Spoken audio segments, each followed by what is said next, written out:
then we go back and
All right, we are back here. It is time for qualifier number 2 of the Warpstone Cup Competitive League.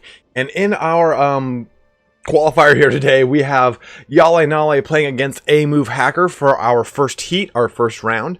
This will, of course, be a best of 3. You can see those map seeds in the description below. You can also see a good kind of pan out of who is playing today, because after Amovehacker and HjalleNalle get through their best of 3, we're then going to be moving into FlyingTaco and Hadres, which I've been pronouncing wrong for almost a year now. So we got a fun-filled day here today. We're going to be moving through a lot of high-level games, with starting out with the Dwarfs, played by Amovehacker, and HjalleNalle on the Lizardmen. This is, of course, an early access tournament, guys. So what that means is we will be showcasing the new Empire and Lizardmen units that have been added with the Hunter and the Beast DLC. One thing to note, and just kind of the general disclaimer that we always do anytime we do any kind of early access anything, or the Ever Chosen, anything like that, a lot of the stuff still is in the works, so look for finalized versions of all of these units coming with the launch of the DLC in, what, like 2-3 days? Does it come out on the 12th or the 11th? I can never remember. Who does your UI work, Italian?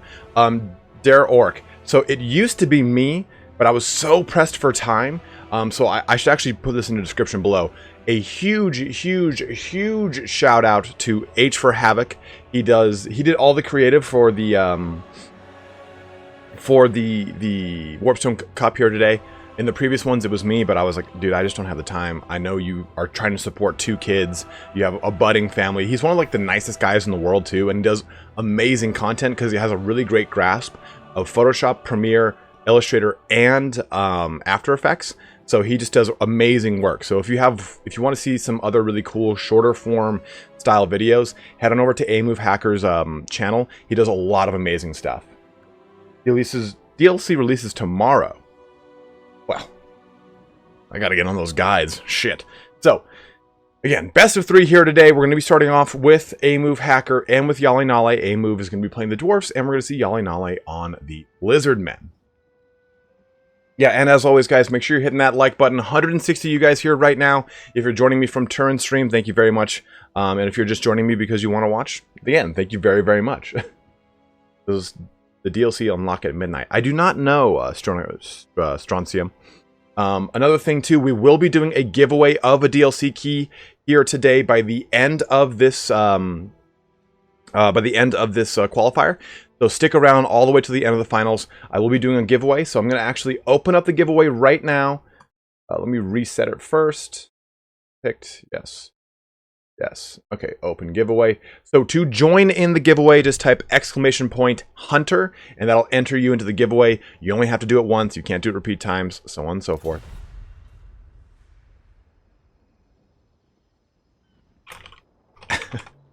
They're getting ready to get going, I think, here.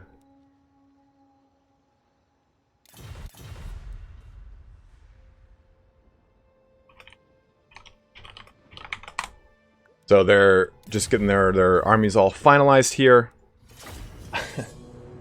Like that stream. Goji's here as well from Gojira Gaming. Go check out his channel. Vane, would you fucking hurry up and finish that sketch? I'm so stoked to see it, goddammit. You also don't need to hurry up. Take your precious time. But just kind of recap here from the last tournament. Falcon went ahead and won our first qualifier, so he's the first recipient of our Warpstone token. What this means is he will be in the grand finals of the Warpstone Cup Competitive League, in which case Turin will be joining me here in my lovely abode to kind of co-host with me, just in the same way that we do any kind of the Ever Chosens or anything like that. So if you're looking for that, that Ever Chosen action, he will be bringing it hard with the grand finals. The G Fuel is starting to kick in, so I'm going to start not making sense in 10 minutes when all the caffeine goes straight to my cerebral cortex.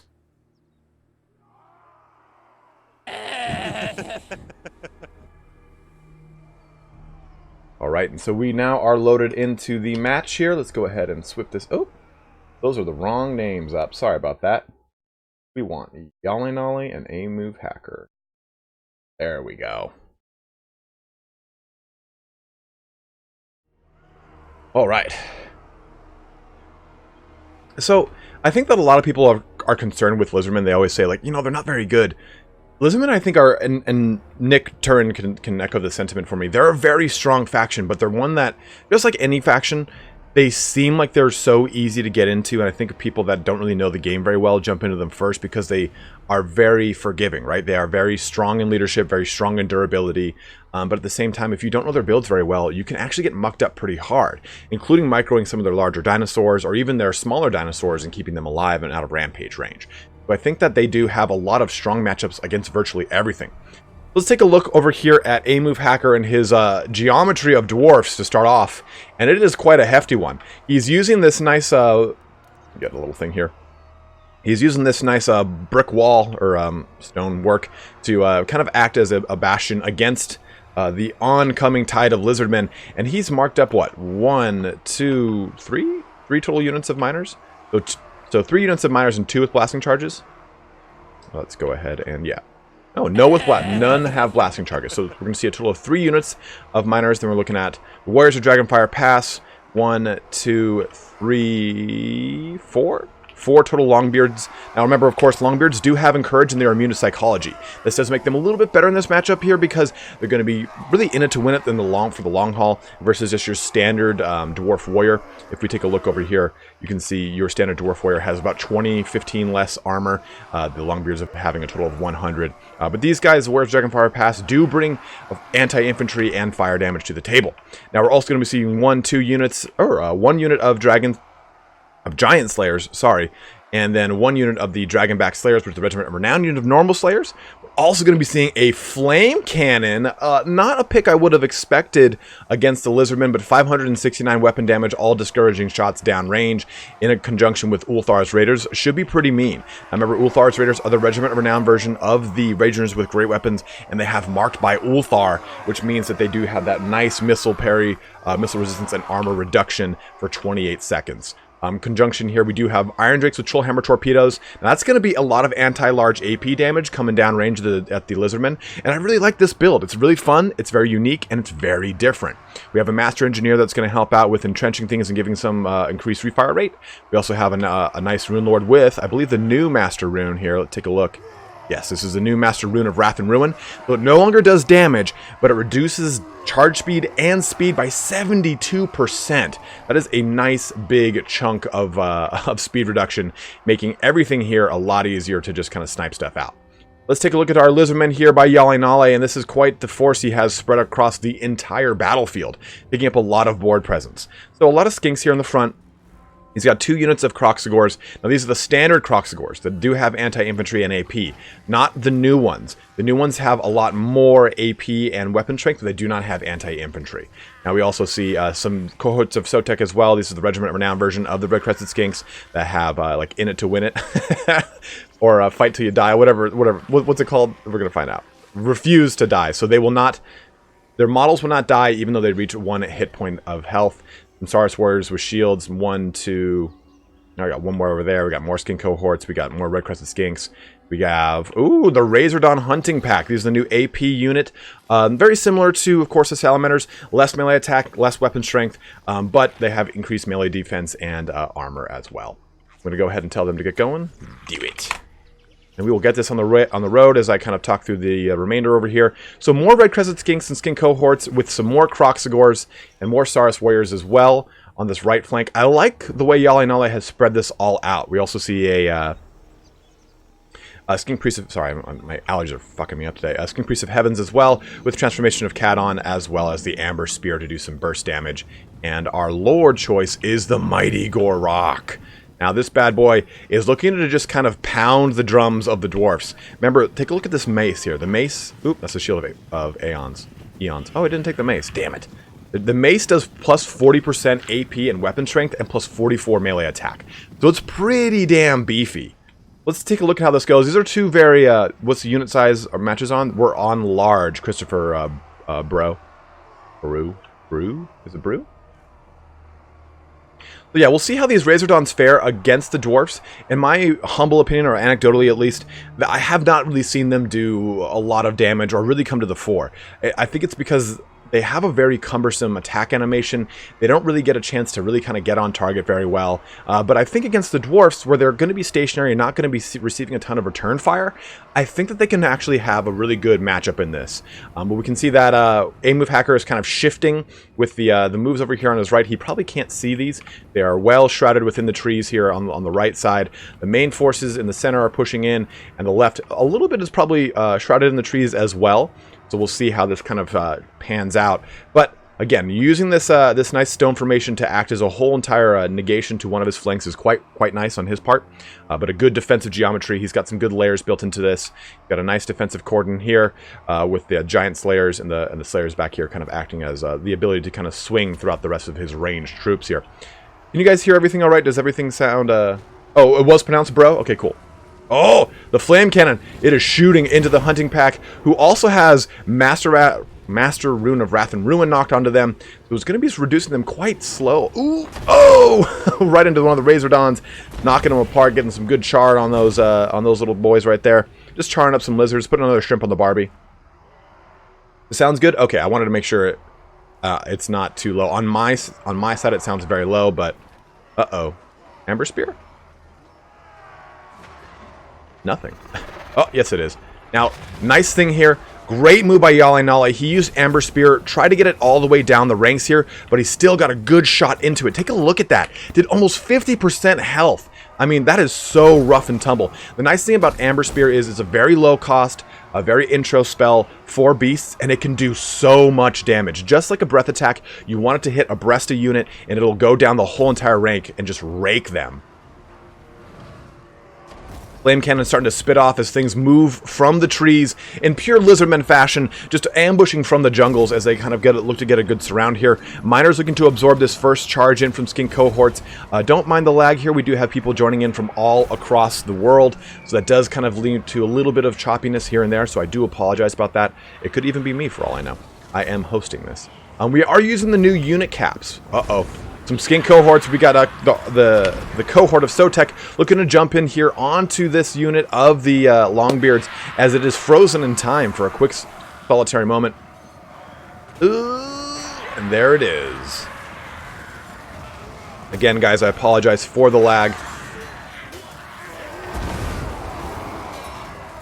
Trollhammer torpedoes launching down range as well. We can see everything going off. We're about to get another... Oh, look at this shot here. This Amber Spear is going to just thunder its way. The Crocsgores making their way in. You got more skink cohorts or Red Crested Skinks climbing their way in. Now, that's the tricky thing about the Amber Spear. Oh! Just decimates that unit of Longbeards. HjalleNalle has used 2 great Amber Spears against Amovehacker, and Amovehacker is dealing with pressure from all across the board here. Let's take a look at the battlefield from the top. We can see that the match has pretty much met the front line has been met all the way across this defensive cordon, but the skin cohorts are getting into that cookie jar. They're going right for this unit of Ulthar's Raiders, just kind of bypassing everything, saying, hey, I don't give a shit about my curfew. I'm coming home whenever I want. Giant Slayers are going to move in and stop this attack. They do have to deal with some Crocsgores, but you can see that the miners in the dead center are opening up a big gap in that front line. You can see that this unit of Crocsgores is going to be able to move directly into all of the nice range units in the center, but Amovehacker is moving the Dragonback Slayers in the way of these units, trying to get some damage onto Gore and the Crocsgores, but Gore is just tanking everything. Now, the nice thing too here is I wasn't able to focus on this a ton. The Razordons were here shooting almost the entire time, but they did get a little threatened from this Rune Lord, and they're starting to retreat a little bit here. But as a whole, man, this is getting pretty brutal. Those Amber Spears have been pretty potent, have taken 2 units of Longbeards below 50% health with very little investment from HjalleNalle. What, that's a total of, I think those things are like 6 winds of magic. It cost him, what, 12 to 14? So it's pretty good use there. A second Mana Core summon coming down onto the battlefield. I unfortunately couldn't track that first one, but this one has got so many juicy targets. An engineer who's just kind of waiting to get jumped on. The Rune Lord, which was over here. Yep, right into these Trollhammer torpedoes, which were able to do a lot of damage in the initial portion of the engagement, but they're just getting jumped by so many big beasts from the Lizardmen. Really, I think that HjalleNalle did a good job of taking more into like more units versus taking the big dinosaurs. I think that the dwarfs can really succeed at taking down big dinos because they can focus them across gunpowder units, trollhammer torpedoes, giant slayers, regular slayers. They've got so many ways to slow down and damage big dinosaurs. And I think that taking a wider army against the dwarfs has really worked out for HjalleNalle because he can really wrap up this defensive geometry. At the same time, though, Amovehacker has been able to respond to each one of these threats very well.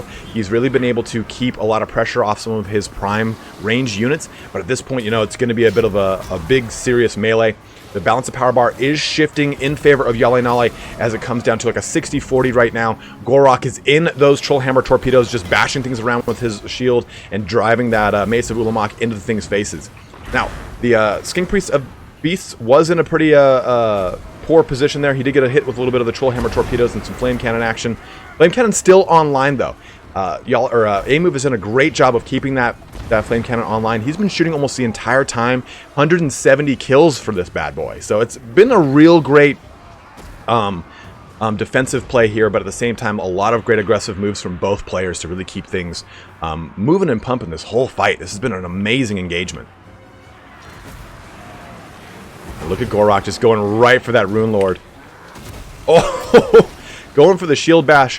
One thing I will say is I wish that there was a little bit better synced animations with this DLC. Namely with the Dread Saurian. I really wanted to see that thing kind of get down and dirty with stuff. Oh, getting some axes chucked over here. Right into this unit of just just normal skin cohorts. Ulthar's Raiders are surprisingly still alive. Wouldn't have expected that.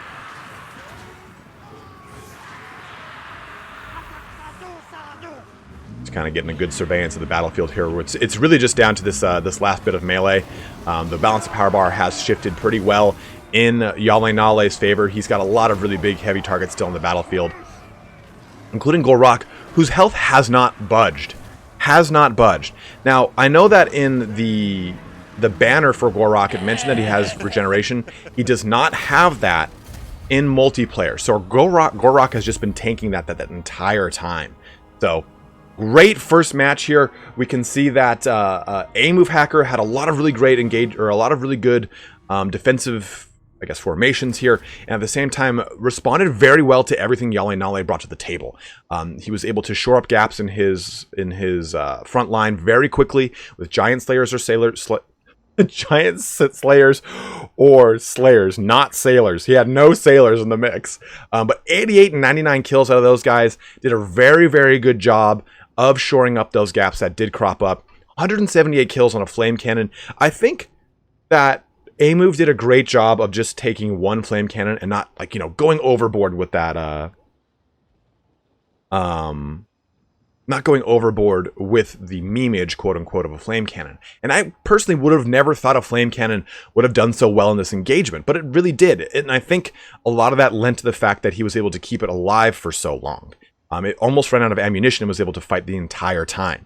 At the same time, though, those warriors were doing so well. 94, 42, 14 kills. The Croxagores did well as well. 64, 54, and 48 kills out of these bad boys. I mean, even the Red-Crested Skinks, what, 700 cost? They're so great as a cheap AP unit, especially against the Dwarfs.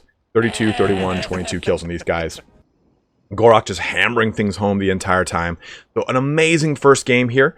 Let's go ahead and jump into our second. Let's update this scoreboard here real quick.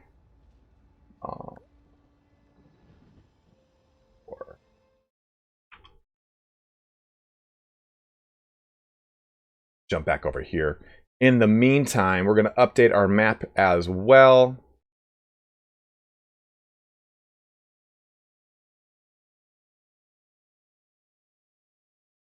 Just a second here, guys. Next map is going to be Pillars of Bone. Pillar of Bone. Great first game, guys. And what we're going to be seeing is a bit of a swap. So Amovehacker is now going to be playing as the Lizardmen, and HjalleNalle will be taking on the role of the mighty and fearless Empire. He shall summon the Elector Counts himself, and it will be a duel of the ages. It'll be a duel fit for the DLC. Let me get a little swig of water here. Take a look at what I've missed.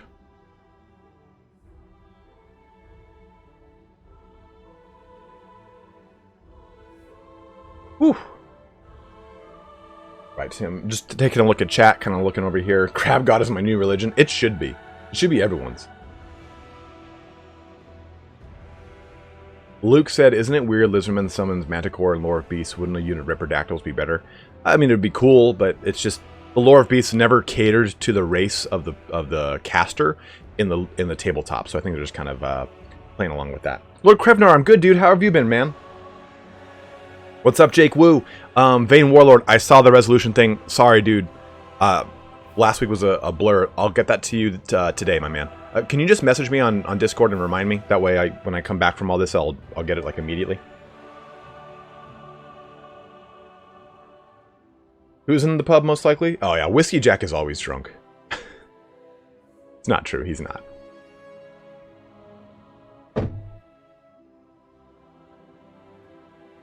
So a lot of really fun with this new matchup, right? We've got the War Wagons that'll bring stuff like the Hellblaster Volley Gun with the new Regiment of Renown unit, which threatens very heavily into the Lizardmen. In addition, even the standard War Wagons do a lot of threat to the Lizardmen. I mean, they only have a 50 speed, which isn't monumental, but at the same time, it's a great way to get handgunners mobile and around the battlefield quickly, and they can harass the Lizardmen, which, for all intents and purposes, don't have a ton of fast units to catch something. Although 50 speed is, again, not that quick, it still lends the fact that the fastest units that they have, aside from their actual air cav, are, what are they called? Cold ones. So, if they don't have any air cav, it's not as easy to catch them, because you want those cold ones on harder targets anyway. Why does my game always default to small unit size? Strokesfield, that might be a setting in your graphics. If you had it set, if you don't have it set to custom, I think it'll always bounce to whatever you've set it to graphically. Like my graphics are set custom rather than high, medium, low, so on and so forth. What campaign will be playing first once the DLC launches? What are you most excited for? Just curious to hear your opinion. Eerie the Owl, I've already started my Golden Order campaign. You can see the first episode is up already, but I have to wait one more day. It's not September 11th in the Pacific. It's still the 10th. Even in GMT, it's not even that. It's like, what is it, 8 p.m. over there for you guys? Just about? 7:30? 6:30? But yeah, I've already started the Golden Order, so the Empire Rework is probably the campaign I'm most excited for. If we're talking strictly DLC and no FLC, I think between Gorok, Nakai, and Wolfheart, it's hard for me to decide.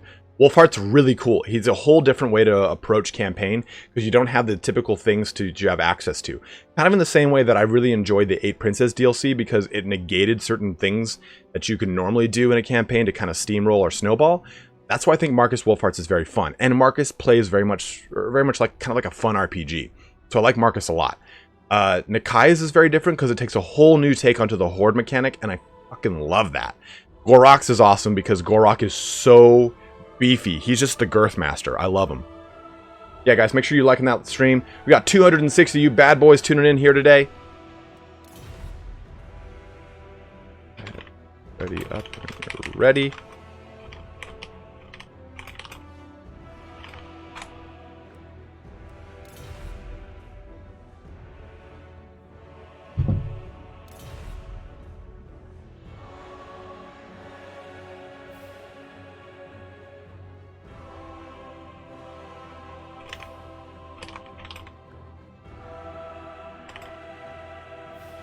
Sorry, just telling the competitors what's up.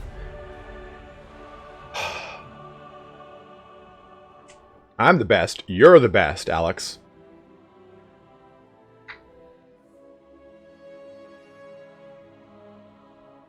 Strontium said, don't the War Wagons have the same problem as Outriders, that they all shoot the same unit, making them useless against infantry? I honestly did not check that, nor do I know. I would have to take a look at that and make sure. I can ask Nick, and he'll know for sure. Turn, I mean. Yeah, guys, and as always, too, you can join the channel and become a member. If you see anyone with green text or a little helmet next to their icon, that means they're a member of the channel. They get access to the Discord, a special rank with that access, as well as access to special emojis. And that icon, it starts off as a Space Marine helmet, but it'll progress all the way up to a Space Marine Captain helmet with your veterancy. So it's kind of a cool little special. Aristodemos, how dare you, sir? So what you've missed so far is HjalleNalle was just won the first match, and HjalleNalle is up 1-0 against Amovehacker. Amovehacker played the Dwarfs in the last round, and HjalleNalle played the Lizardmen. In this next round on Pillar of Bone, HjalleNalle will be playing the Empire, and we will see Amovehacker on the Lizardmen as kind of a bit of a role reversal here. So it should be pretty fun. Like I said, there are a lot of great things you can bring to the table for Empire.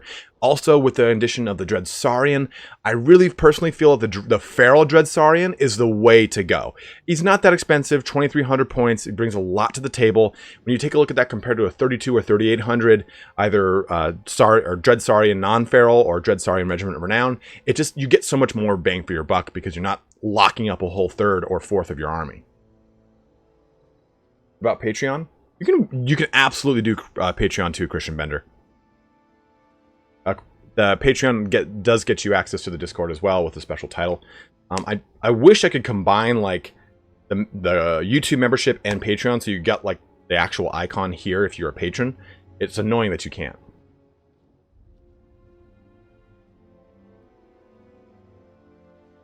I was busy cooking my traditional German food. Do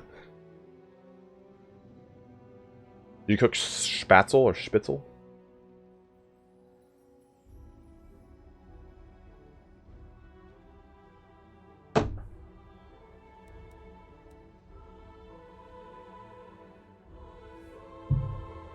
Just waiting for them to finish up their builds and everything like that, and we'll be getting going here.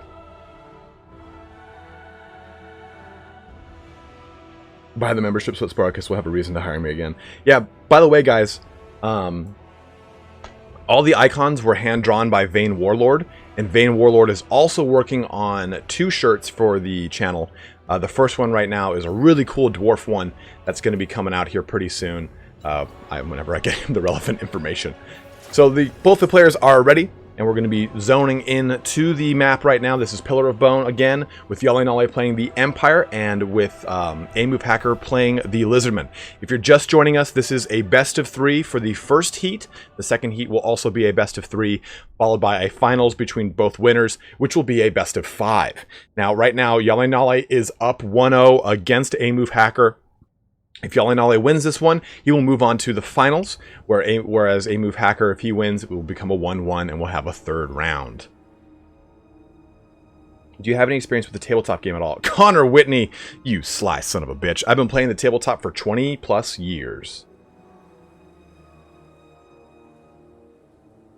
What does the winner get? The winner gets a Warpstone token, which is a metaphorical piece of digital nothing, which means he can compete in the grand finals, in which case we haven't really decided on a prize pool. I don't think I will be creating one. What I did in lieu of a prize pool is I got everyone that's competing in the Warpstone Cup access to the Hunter and the Beast DLC, which, by the way, guys, if you just are joining us, type in !Hunter for the giveaway of the Hunter and the Beast DLC at the very end of the stream, at the end of the finals. !Hunter. If you've already entered, don't do it again. You only need to do it once, and that'll get you entered into the giveaway that I'll be doing at the end of this.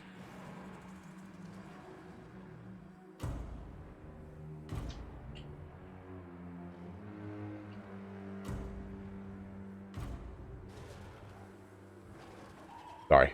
I was reading chat and my eyes were like, man, I've just been sleeping like shit lately. I can't wait for it not to be summer. Oh, all right. Looks like we are setting up here. And pop on over to the map and take a look at what we've got.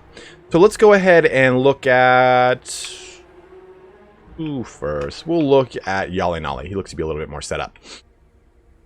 Look at that flood. Yeah. That's why I say it now, so that you guys can flood me while I'm going over this or we're loading in. I got excited and pre-ordered it immediately. Yeah, if you've already pre-ordered it, please don't do this. I mean, you can cancel your pre-order, but you can't stack them. But I don't think that matters. This isn't going to give you early access. This is a retail key. So, Looking over HjalleNalle's army, we have 2 units of Outriders in the very front here. These guys are really great little skirmisher AP cav. They can Vanguard, but he's not doing that in this situation. They can also fire whilst moving, which is quite nice. We have 1, 2, 3, 4 units of Spearmen, getting a nice amount of anti-large from the Empire. Then 1, 2 units of Flagellants. Just your basic kind of units to kind of waffle stomp people with their little hammers and their Books of Sigmar. Now we do have 3 total units of the Knights of the Blazing Sun. Who's his lord? Marcus. Okay, so that we won't talk about that synergy. But why choose the Knights of the Blazing Sun over Reiksguard, over Empire Knights? Well, for one, they have a higher armor, but the biggest thing is, not, and that's like a marginal, I think it's like the Reiksguard have a 90, or the Empire Knights have 90 or 80, and these guys have 100. But the big thing is they have a 78 charge bonus. That's their massive benefit. In addition to, they do have a little bit of a magic resistance, which is nice if you're dealing with stuff like Fate of Buna. You won't really deal with that in this matchup, but still nonetheless, it's nice to kind of have some insulation for things that are typically used to smash apart cav. But you do want that massive 78 charge bonus. They do also have flaming attacks, which can help you synergize certain things. Now you're also going to get the warrior priest here, which is going to bring the banner of eternal flame. Sorry, my eyes. It's going to help out with some weapon damage, add fire damage. But the big 3 things here: Hammer of Sigmar for 26 melee attack, the Shield of Faith for 22% damage resistance, and then the Shotgun Blast of Soulfire to just do some damage in an arc around it. Now, the big boys, the Black Lions, we talked about these guys earlier, that 50 speed here. These little bad boys are the new war wagons, the Hellblaster, the Regiment of Renown variant that is going to be just chugging down the field. Now, when you take a look at these guys, what's the difference between the normal Hellblaster or normal Mortar or handgunners and these units? Aside from their mobility, the handgunners and the mortars, you're going to see an 11% reduction on their range, and the Black Lion is going to see about a 14-15% reduction on their range. So a Hellblaster that's just stationary, you're looking at a total of 290 range. On these guys, you're looking at 250. So that's the big kind of downfall, I guess you could say, but at the same time, the mobility is just such a huge increase. But that squares up. Of course, go into, we have a Bright Wizard, which will help out with Kindle Flame to kind of get that weakness to fire damage, which will, of course, stack with the fire damage from the Banner of Flame and from the Knights of the Blazing Sun, Fireball, as well as Cascading Fire Cloak and the Power Stone. Then our leader is Marcus Wolfheart for some sniping action across the Amber Bow, the Focus Shot, and then the Hunter's Snare with all that AP and anti-large damage coming from this big boy. Now, for our Lizardmen, I'm actually going to go ahead and tell them to get going. Looks like the big things we want to touch in. Sorry, Bailey.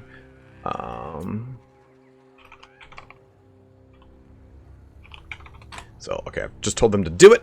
And we have a front line of Saurus Warriors with shields, 4 units of them, 2 units of Skinks. Oh, Chameleon Skinks. Haven't seen these bad boys in some time. These are real great harassment units. They're actually quite good in combat too. You can see their melee attack and defense is 20 and 24, so they're great at getting into a back line and harassing range units, because they're not going to do well against a front line unit, but at the same time, they can really put a threat to handgunners, high elf bowmen, anything like that. In addition to, we're going to be seeing a Skink Priest of Heavens with, it just looks like Time Warp? Urnon's Thunderbolt here. Oh, that's Heavens, not Light. I'm an idiot. And then we're also going to see just a normal Stegodon. We've got Gorok right in the center of this bad boy. No additions on him. No Shield of Aeons, no Eons, no Mace of Ulamok, nothing like that. Then we're going to see the Amaxon Barbs, the Regiment Fusion of the Razordon Hunters. Oh, God. The Amber Bow just shot right into that Skink Priest of Heavens here. And we're seeing how this is going to play out early. The Urnon's Thunderbolt just missed Marcus Wolfheart there. And we're going to already see a lot of damage being poured onto these Chameleon Skinks as well.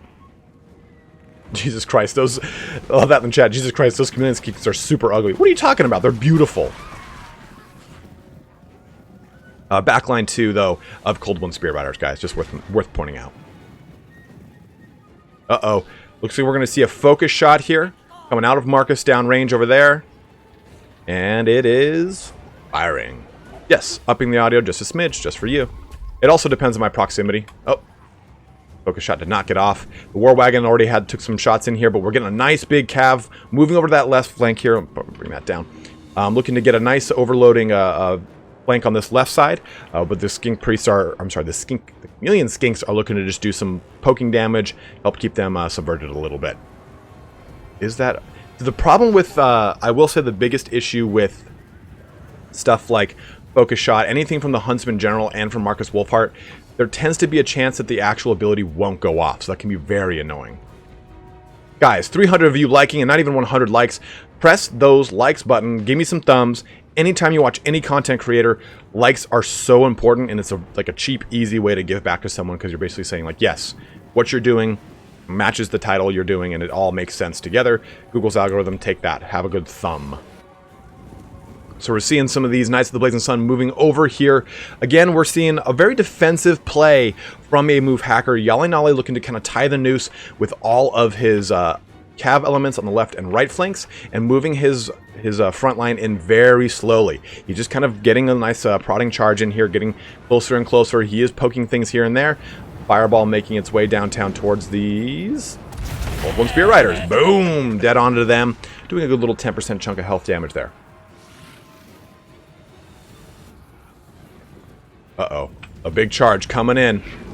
Looking to try and... Oh! The Stegodon just shooting dead onto those Knights of the Blazing Sun. Getting a nice charge here into these Cold One Spear Riders. That massive charge bonus going into them. The Cold One Spear Riders, though, do have AP and anti-large. They're going to be a huge contention against these big guys. And we're also seeing some abilities kicked off like Shield of Faith and Hammer of Sigmar. Dropping that Soulfire Bomb directly onto these guys, doing a lot of damage, helping to neutralize those Cold One Spear Riders as fast as possible. At the same time, we have Uranon's Thunderbolt coming in. You can see that these Pistoliers are shooting into the Skin Priest of Heavens, looking to neutralize that big bad boy. Oh, an Amber Shot right into here, right into the breast of this Stegodon here. It is still pretty good and hot and heavy in its health. We're getting these Spearmen to probably flank over and around and into this Stegodon as well. But one unit of Knights of the Blazing Sun is already starting to falter and flee away from this combat. We have another one that's already in bad shape as well, and the other one is just barely hanging on. The Stegodon, though, I'm sorry, not the Stegodon. The Razordons are in great health. They're able to just shoot their ammo from close range. They do AP even in melee, so they're a really good way to just kind of do damage back to stuff like Knights of the Blazing Sun, who have already taken the charge from the Cold One Spear Riders. Uh-oh, another Thunderbolt, boom! Not Thunderbolt, Fireball into the Skin Priest of Heavens, and it is getting burst down very quickly from the Pistoliers. We can see that the War Wagons are back here shooting as well. We can't see their target because they're unfortunately not on our team. But I believe that War Wagon is shooting up. Yeah, there it goes. Into the Skin Priest of Heavens. You can see these bullets shooting downrange right into this bad boy. And HjalleNalle is doing very well at picking apart the heavier to hit targets. Pushing into the Spearmen here. The Spearmen getting, again, charged from the Cold One Spear Riders and the Razordons. That's going to make pretty short work of these guys with the 1-2-3 punch of all of them. Spearmen over here, though, moving over into these Chameleon Skinks and then probably over to help out these Flagellants. With the Saurus Warriors as well. Marcus Wolfhard has stayed back range very well. Ooh, Hunter Snare locking everything down over here, which was already in a pretty good engagement because it had just pretty much routed all the Empire units over there. Hunter's Snare works just like Net of Amontok in that it will lock everything down if you, like I guess Warhammer 1, where Net of Amontok used to lock things down. You have to overcast it now to lock things down. Hunter Snare will just lock it down. Standard edition. Again, Pistoliers looking to just make a lot of damage onto these Stegodons. See, like I was saying, the nice charge in from the remaining units of those Knights of the Blazing Sun who have come back and looking to just kind of continue their charge bonus rampage onto things. Ooh, and we lose another Stegodon. The Lizardmen are in a tight spot now. The balance of power bar is now starting to shift in favor of HjalleNalle as Amovehacker. I'm sorry.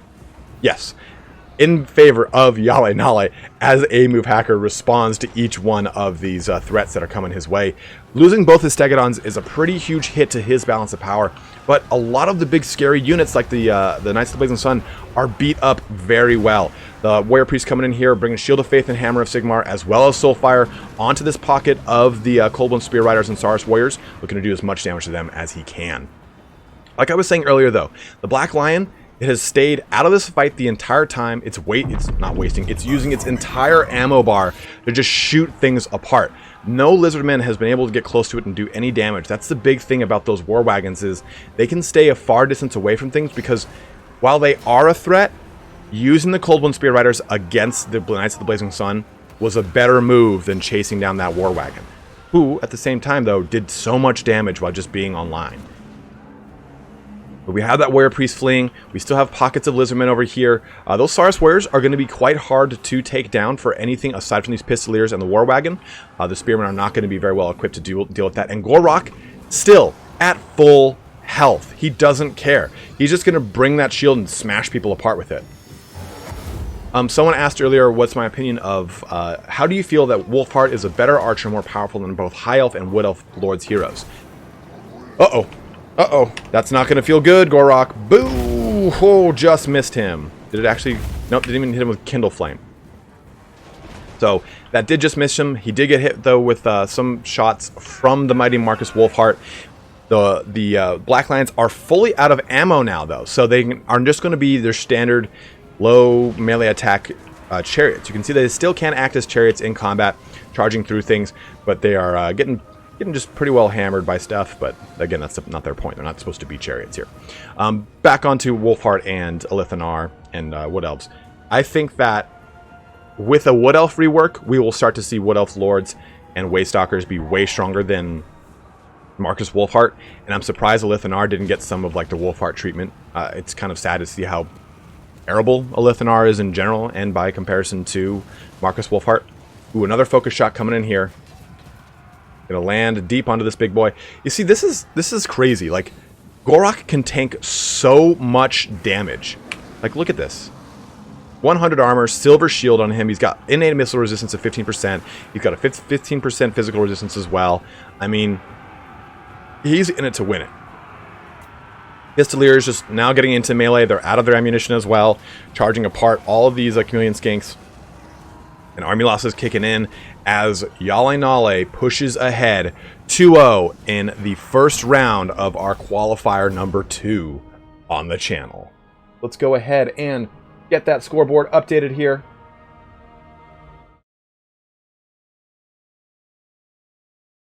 Let's take a look at that post-battle report. So, we can see that those, I mean, Saurus Warriors, they perform so well against the Empire frontline. Against Spearmen, against Swordsmen, you really have to take great swords if you're thinking about a one-to-one trade when it comes to these guys. And again, these things that are based, well, I guess tier 1.5 units. As you look at Skinks against Swordsmen, they can perform a lot better. I'm saying Empire Swordsmen at least. So really you get so much value out of these Saurus Warriors against the Empire front line. 56, 125, 85, 67. So Amovehacker took a really good, really strong front line, and I think it really helped him. At the same time, the Coldwind Spear Riders,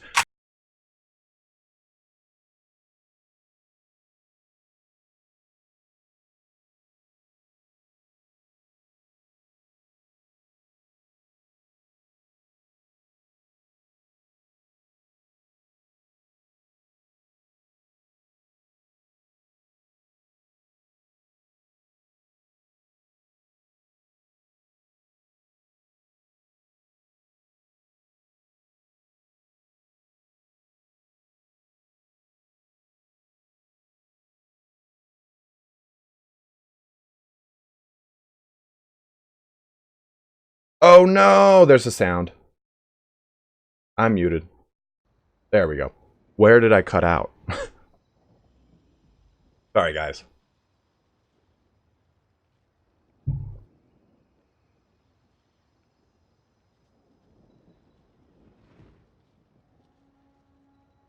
I forgot that I bound it all to buttons, so I pressed it. But like I was saying, I think Amovehacker brought a great army. His biggest downfall were the Stegodons. Had he had the King Priest of Heavens not on a Stegodon, I think he would have been better because they were both, there were two Stegodons in this army. He couldn't choose a lot of the good toys on Gore Rock or more abilities on the King Priest of Heavens. Windblast would have been huge. But as a whole, loved his army. And HjalleNalle brought a very unique army here too. Again, we see a lot of Knights of the Blazing Sun, but you get so much thunder power, or firepower out from the Black Lions. 93 kills from this bad boy. And Marcus Wolfheart himself, 50 kills, just shooting down range into things. Overall, really, really, really cool build from HjalleNalle. Oh, and again, Strontium mentioned this. Razordawn hunting pack is so niche. They're so hard to really bring online. I think that Amovehacker though is just kind of doing some service to the people, showing off some of the cool new stuff, showing you guys the goods. Since this is an early access competition or tournament, it's always fun to kind of take a look at those. So we do have HjalleNalle moving into our go ahead and do this. Let me go ahead and configure all this stuff.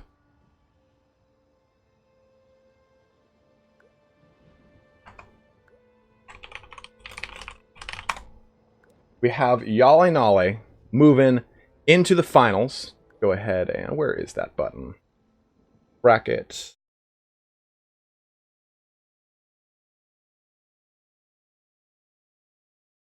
Oops. Oops. So HjalleNalle is moving into the finals right there. Let me switch up. Sorry guys, I'm just doing some quick editing on the scoreboards. HjalleNalle is out, Hadres is in, Amovehacker is out, FlyingTaco is in. Right score, that goes down to 0. All right. So, Heat 1 is over. We have HjalleNalle moving into the finals, and we can also see that our next matchup is Hadres versus FlyingTaco. So we're going to be going back to the Amaxon River of Amaxon. And that'll be our first play. FlyingTaco will be playing the Norskins, and Hadres will be playing the Dark Elves. If you thought it was Hadres like I did for so many years, you also feel embarrassed because you got it wrong, like I just found out today. Obviously never been to a strip club before. That is absolutely wrong. I watched like a girl clap her heels together at a strip club, and it was a terrifying experience because they have huge platform boots and they just kind of go, and it's terrifying. You're like, oh, is this a mating ritual? It's freaking me out. Dark A, you might want to refresh the stream if that's the case. Everything looks, I'm not dropping any frames over here, and I'm looking like I'm at green Steam health or stream health. A quick multiplayer tier list, mate. I actually don't have a good one for you. Who I think has a really good one would be Dov Plays. He does one every single DLC and really likes to give you guys a good rundown of stuff. Overall, the tier list hasn't really changed a whole ton. This didn't introduce a ton of stuff to mix stuff up. I still think that Lizardmen are very top tier. Empire got some really good toys with this last DLC. Those war wagons are very strong. And Marcus Wolfhard, I mean, the Huntsman General too can combo so hard with stuff. I'm delighted I joined us in time for that strip club story. It was very interesting. Oh, okay, so we got a little bit of a shift here. Hadres has moved to Skaven, and FlyingTaco will be playing the Beastmen.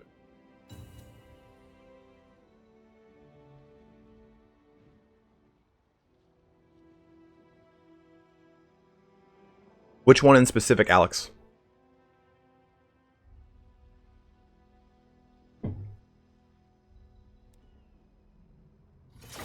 All right, we are jumping in here to our first fight of the second heat. Hadres again versus FlyingTaco. You can see right there. Bit off topic and probably. What's your opinion of the Age of Sigmar tabletop? Drake, I used to hate it, but it's gotten better. I'll say the rules have gotten better and the lore has gotten better. I have a box of Sigmarines sitting in this closet right next to me that I've yet to build because I'm waiting for the release of Tyrion's Son Elves. Basically, I bought the getting started box before it jumped up $20 in price because everything in this box is like bomb as shit. I don't know if I can open this without messing up the stream.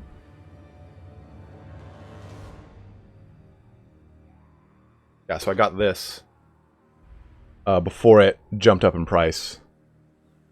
It's a really good box. Like, I mean, you have a lot of really cool units in here, and they're really cool models. The reason I went with these guys over anything else is because how easy they would be to paint.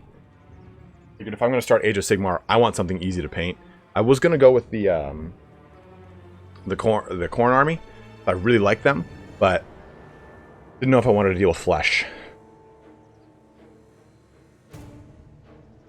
Okay, so we are in this match. Let us take a look at our armies here. Again, we have FlyingTaco on the Beastmen, and as Crisps put it, we have Hadres on the Rat Beastmen, also known as the Skaven. This is going to be the first playing of the Skaven in this competition, so it'll be very fun to see them kind of brought to the fore. I think we saw Beastmen last game. I can't remember, or last tournament. I can't remember off the top of my head right now. Let's take a look over here at FlyingTaco's army. We see a little Vanguard deployment of some Gore herds right into the front row here. Now, Gore herds are going to trade very well into the Ratman front line unless they're Storm Vermin. These guys have 36 melee attack, pretty low melee defense, but they're going to do quite well when it comes to chopping up those little guys. Now, in addition here, we're going to see some Ungor Raiders all across the line. Remember here that we did get a change to the Ungor Spearman herd as well, who now have stock. So 2 units of Ungor Spearman herds, 3 units of them, and they're just all deployed across this battlefield. This is going to be a pretty hot and heavy, quick match for FlyingTaco as far as putting the pressure on right from the start. You also want 4 units of Razorgore herds, as Turn likes to call them, the Baconators, bringing a lot of AP damage. In Warhammer 1, they used to have anti-infantry. They don't have that anymore. They have just base Rampage, not the new Primal Instincts. Now, as far as our Lord here goes, we're going to see Morkur, Shadowgrave himself, Regeneration, the ability to summon up those Chaos Spines, doing all sorts of disgusting action. Do we see a caster? I don't see a caster. Not at all. Oh, and the Blackhorn Ravagers here, the Regiment Renown unit of the Gore herds with shields. Now, as far as Hadres' army, we're going to see a front line of, oh man, it's just a circle. It's a circle of Skaven slaves with spears. All Skaven slaves? No, these are clan rats in the back. Front here is Skaven slaves. 1, 2, 3, 4, 5 Skaven slaves. 1, 2, 3 units of clan rats with spears, followed by a 4 center portions of Skaven slave slingers, which are good here in this situation because you don't need heavy AP damage against the Gore herd front line or Ungor herd front line. We're going to see the Warp Lightning Cannon. It gets Zap, which of course increases the recharge of anything that it hits. This would be focusing on anything like a Cygore and the larger targets. Now, as far as this little command cordon back here, we see an assassin. We see Lord Skrulk himself, Liverbubonicus, and his Rod of Corruption, as well as the Doom Wheel. And we also see a unit of Rat Ogres. Do it. The 2 units of Rat Ogres.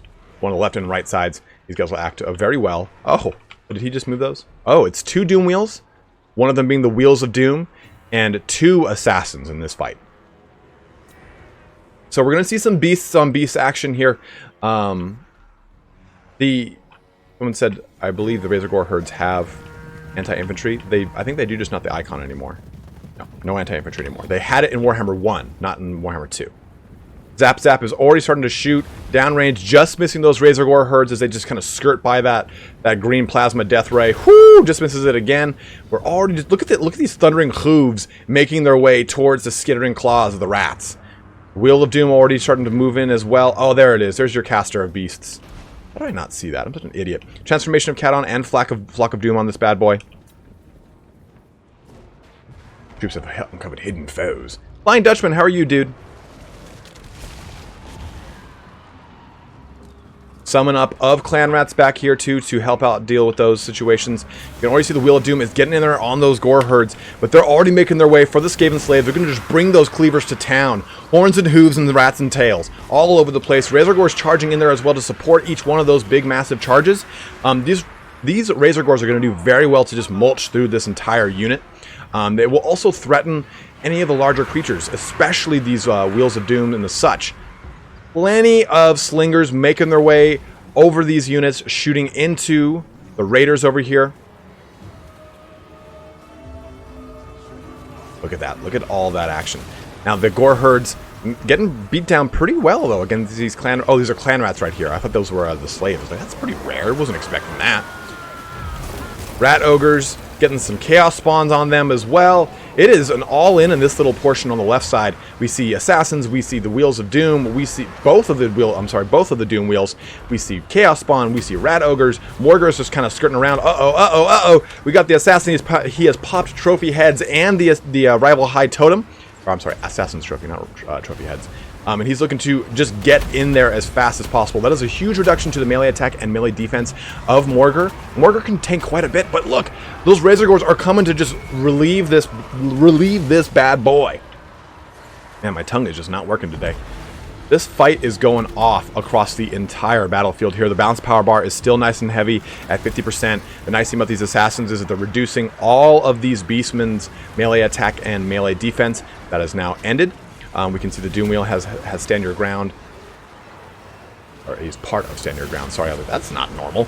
Feral Manticore diving in here onto the Doom Wheel, looking to do some AP damage and pop that bad boy as well.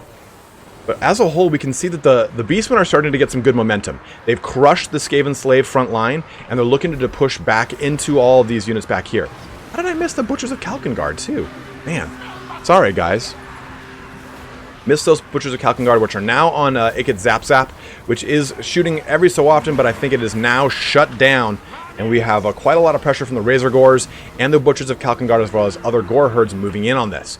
A lot of the Skaven slaves are invested in this backline, trying to shut down this Brave Shaman of Beasts. It is still at great health right now, and they are tied up as well with these Ungor Spearmen with shields.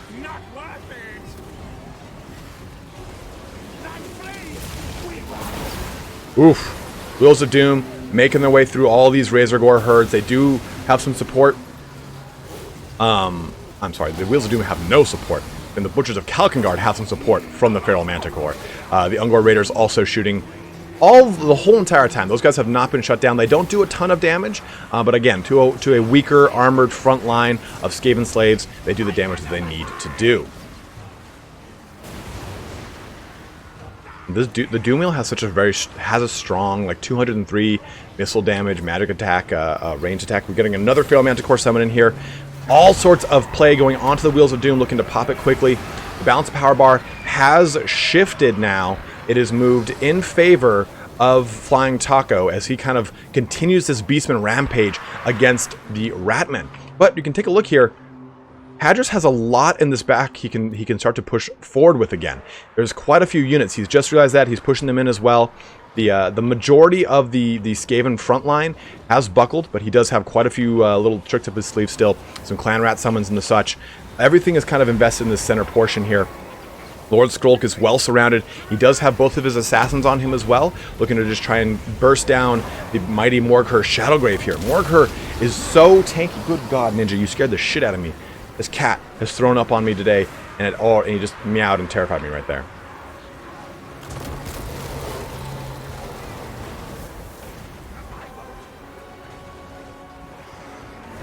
Whew! Trying to get my wits back about me. Cat meowed out of nowhere, freaked me out. I'm a very jumpy person. Now, both of the assassins are fleeing, and there are, oh no, army losses are kicking in, and FlyingTaco looks to pull ahead here against Hadres in the very first round.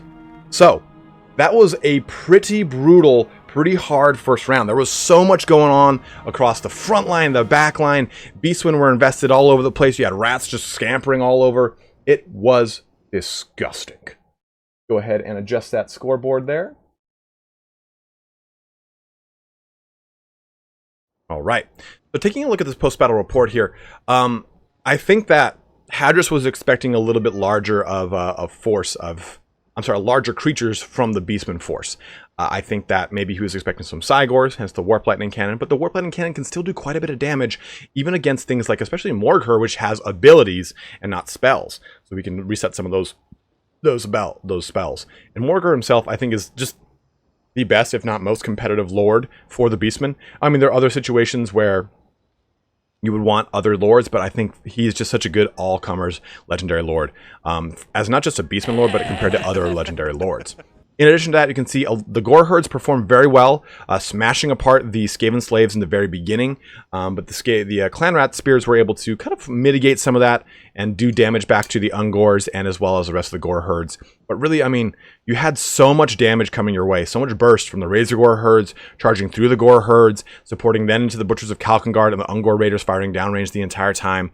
I think Hadres went with 2 assassins, which I think, again, he was looking for harder, bigger targets, and he wasn't able to quite get them off because the harder, bigger targets were Manticores and Butchers of Kalkengard. All the large targets were not present in a typical Beastman army here, so great play to both these gentlemen. We're going to be moving to our second match here on the Pillar of Bone. What can we do? Okay, so we're actually not going to do the Pillar of Bone. We're going to do Eschen instead. They're requesting that instead of the Pillar of Bone here. Push this back here. So Eschen is the third map on the list rather than the Pillar of Bone. We're going to be playing Lizardmen versus Empire yet again. FlyingTaco will be actually playing as Itza, the Gore Rock specific faction, and Hadres will be playing as the Empire. It was interesting to see that the Lizardmen, the Doomflayers weren't present on the battlefield. Also, it was interesting to see that we didn't see the Warplock Jezzails.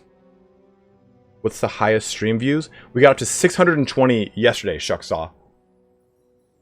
Oh, man. James M. By the way, dude, thank you very much for your super chat, man. I just saw that.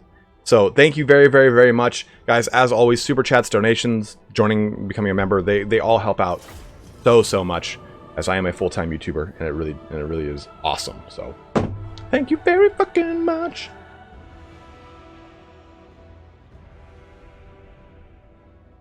I actually did not check out the new maps, fortunately, for this.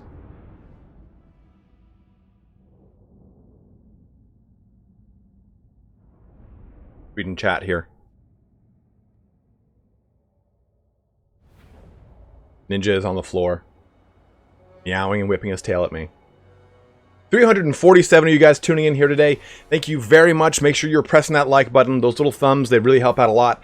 Can I get a report? What's my likes to views ratio right now? All right, Krev. You guys want to see Ninja? You guys want to see the cat?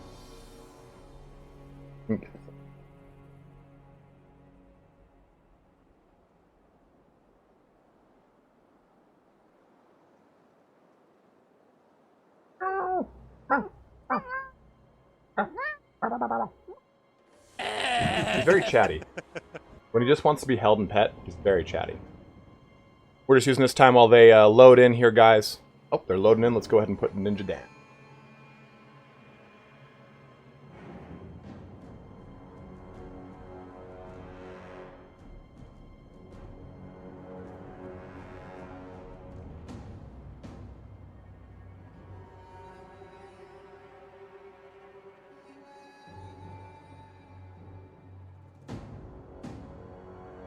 Okay, sorry about that, guys. 50%? Fuck yes.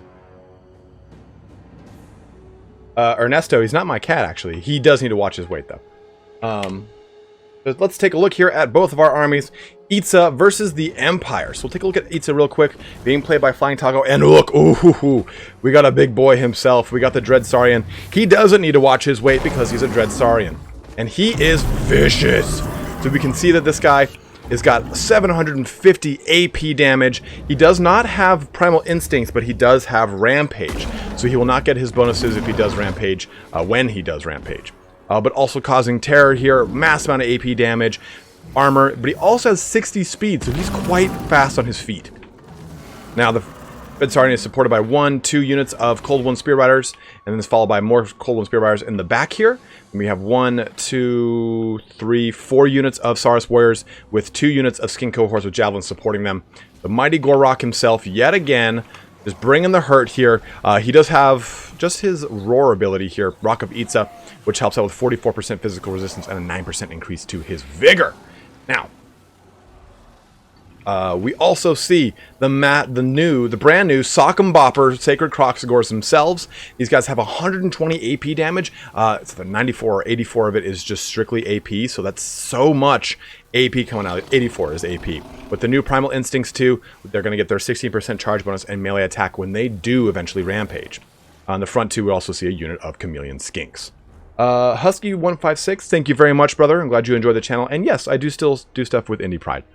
With the release of this stuff, it's a little bit hard to do that kind of content right now. We have 4 Hadres and his Empire. We've got 1, 2, 4 units of Spearmen with shields. We have another unit back here supporting the Sunmaker. 890 AP damage, 8 and flaming attacks coming out of this Hellstorm rocket battery. In addition, we have the White Wolves, which are the Huntsman Regiment of Renown. These guys are a little bit better when it comes to the actual melee combat. You can take a look here. 36 and 32 melee attack and defense, which is quite good. And 26 anti-large damage shooting out from these guys. Now we see a Jade Wizard bringing some heals to the table. Royal Outdoor Crit-Fights. James M., I didn't quite see your donation message, man. Give me just a second, I'll take a look at it. We also see some Demogryph Knights, no halberds, just the standard version. I mean, they have a nice 60 charge bonus here, but not that nice anti-large you get from halberds. Now, also see a Warrior Priest as well, bring in the Soulfire and the Hammer of Sigmar. And lastly, Marcus Wolfheart, bring in all the goods. Do it. And he's got Hunter Snare, Amber Bow, and Focused Shot. James N has become a sponsor as well. Welcome to the channel, brother. Welcome to the family.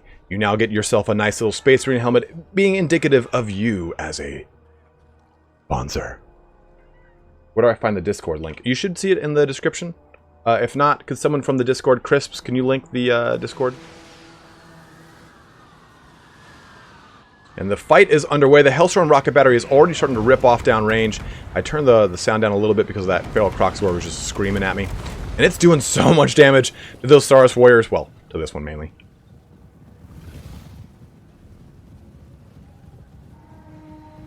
Getting those Pistoliers moving in here, getting some nice AP on these guys as well. Remember, Saurus Warriors with shields do have those bronze shields on them.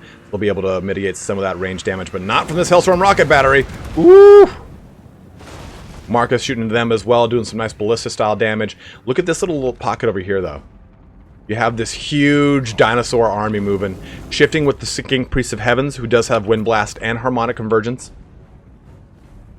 We'll see these armies kind of move their way. They are quite slow, but they got a lot of really good damage here onto the Outriders, getting them out of the fight. No more AP damage from them until at least they rally in the back line here.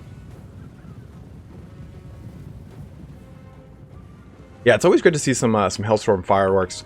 Hellstorm is now targeting into the Feral Dreadsaurian. Now, this thing won't be able to do a ton of damage to the Dreadsaurian because it's a big moving single entity, but if it gets enough of those splash damages onto it, it will, of course, but it's a little bit harder because FlyingTaco can juke the Dreadsaurian the entire time. You can see some of those hits. Ooh, a good amount of them actually made contact and did some damage there. Coldman Knights going right into Marcus Wolfheart. A good little catch out there by FlyingTaco into Hadres' main leadership there. He has to get him out of that fight. It looks like it was just an initial charge to kind of probe into him. The majority of that force is coming down range. Hunter Snare has locked down this whole pocket of Cold One Spear Riders. Ooh, a devastating Wind Blast. Just 60% damage into those Spearmen with shields. And then we also have the Demogryph Knights with halberds getting into this unit of Cold Ones as well. But uh-oh, look at Big Daddy. He's just marching through here. He's bringing them chompers to town. Harmonic Convergence is on the Feral Dreadsaurian as well, giving a nice little increase to that melee attack and to that, I'm sorry, it's melee attack and melee defense. I thought it was melee attack, or melee defense and armor. But you also see Marcus Wolfheart is shooting into him. Ooh, Skinks and Saurus going right into these Spearmen with shields. Gonna do lots of damage here. Everything is just caked in blood, but the Cold One Spear Riders have been shut down quickly. Also, the Altdorf Gryphites are pretty low in health as well, and they're going to be probably the biggest threat on the battlefield to the Feral Dreadsaurian. Cold-Blooded has been knocked off on him as well to try and mitigate that that rampage going off. And really, look at this. Oh no! Now, the nice thing about Huntsmen and Archers, they have a looser formation than Crossbowmen or Handgunners. So this Wind Blast didn't do as much health damage as it could have done if this were a more condensed unit. But nonetheless, they still took quite a bit of damage there. Oh, a unit of Horned, or no, it was a Cold One Riders, not Spear Riders, sorry. Charging right into these Huntsmen, which is a good target for them, trying to knock out that anti-large play, but then they're going to move right over here into the Sunmaker. This unit of Spearmen is taken up, or is occupied already by the Saurus Warriors with shields. The Jade Wizard here is going to have to find a target to heal. Oh, look at Gore, just going right for Marcus Wolfheart. And the front line is trying to hold against this unit of Saurus Warriors, but these Crocsgores, these Sacred Crocsgores, are just jumping through the fray, moving right into these Huntsmen. You can see that the Feral... Where did he go? Oh no, did he flee off, I think? I'm sorry, guys, I didn't focus on him. We lost the Feral Dreadsaurian, which I think fled the battlefield over in this direction. I apologize for that. I should have watched him the entire time. Someone made a really good comment in the chat. It's funny that the Dreadsaurian is so massive that even the Sunmaker is accurate. Alright, so we have Hunter Snare knocked off here on Gore, trying to just stop him from charging down Marcus Wolfheart. But you can see that... Oh no, there it is! We get those Altdorf Gryphites jumping into the Sacred Crocsgores, bringing some AP and anti-large to the table. The other Altdorf Gryphite, or I'm sorry, the other Demogryph Knights looking to jump in and help out with their massive charge bonuses. You do have just the Cold One Riders in there too to help mitigate some of that, bring some AP to the table. Throughout the rest of the battlefield, though, the Huntsmen are trying to get out of this engagement against these Chameleon Skinks. they will find quite a bit of opposition here. And the Skink Priest of Heavens is still in the fight, looking to just chop up some of those Huntsmen as well. On the left flank, we can see, too, that the Spearmen are really struggling against this unit of Saurus Warriors, as to be expected. The Skink Cohort are looking to knock out the rest of the artillery unit, Sunmaker's crew. But look at this. Look how Marcus Wolfheart, with his 36 speed, is just barely kiting Gore Rock at 34. FlyingTaco and Hadres are just in it in this little grudge match here, in like a yakety sax moment, like wah, wah, wah, wah, wah, wah, wah, wah. Even though Gore Rock has a silver shield, he's taking so much damage, as Marcus Wolfheart just does have Firewolves moving. He's able to run and get some shots back at him.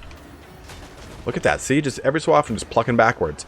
And I think that that's going to really help out with Hadres' army, because FlyingTaco does have a bit of an advantage here. He has so many big units still on the battlefield. He has a Sacred Croxagores.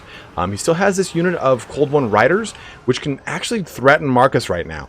All the big scary stuff for the Empire too is pretty well neutralized. He does have this Jade Wizard over here trying to help out against these Saurus Warriors, but there's not a lot of infantry left. The Balance of Power bar. Oh, a nice Hunter's Snare. A focus shot looking to finish off Gore Rock here. 516 health. Can he do it? Will it go off? There's always a chance it just doesn't. Oh, and a point blank double taps Gore Rock, knocking him down to 0 health and killing the Great White Lizard. Now there still is these Cold One Riders and these Chameleon Skinks, which are going to poison and slow down the mighty Marcus Wolfheart. Man, that was a pretty brutal close range shot there. We can see that FlyingTaco is struggling to just kind of keep stuff going online against Marcus Wolfheart. Again, the balance power is now starting to shift. Oh, it was shifting now. It went back to 50-50. Getting shots back towards this Lizardman horde that is just chasing him. The rest of the Empire is really beat up and fled at this point. Everything is really off the battlefield. It's just Marcus against everything. And he is running back. He's shooting them. He's being poisoned.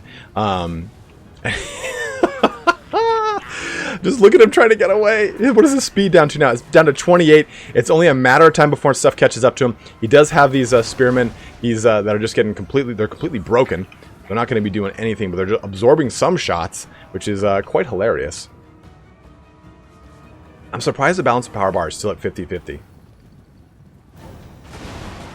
he's getting really good shots backwards, doing tons of damage. And he's starting to catch up to him. Oh, there it is. The full surround. Sacred Croxagores jumping in here. They're going to just gorilla pound into Marcus Wolfheart's face as FlyingTaco probably pulls ahead again right here. There it is. I was waiting for that to happen. I was like, what the hell? What is keeping this balanced power bar? Oh, I guess the Jade Wizard needs to fall too. I was like, what's keeping this so 50-50 right now? But the army losses should be kicking in now with Marcus Wolfheart starting to flounder and get surround circle beat down over here.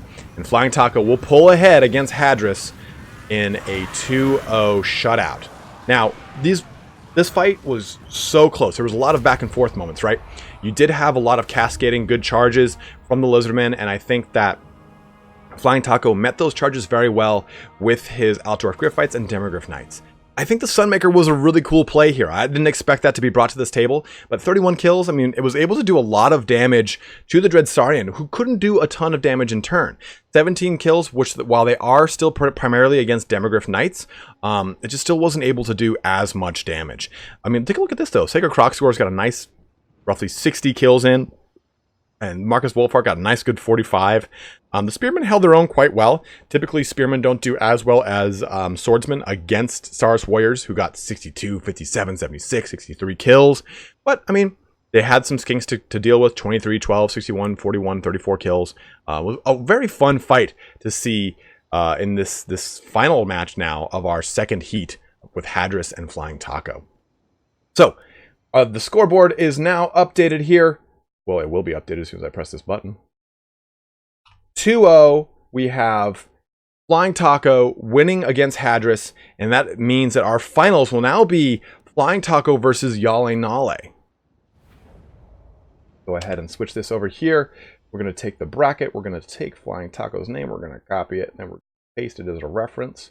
I'm going to drag it right here. And there we go. Hey, thank you very much, Stardog. I appreciate it, man. And for those of you guys just joining us here today, welcome aboard. We are now into the finals. We do have HjalleNalle versus FlyingTaco. Let me go ahead and give HjalleNalle the signal to jump on in.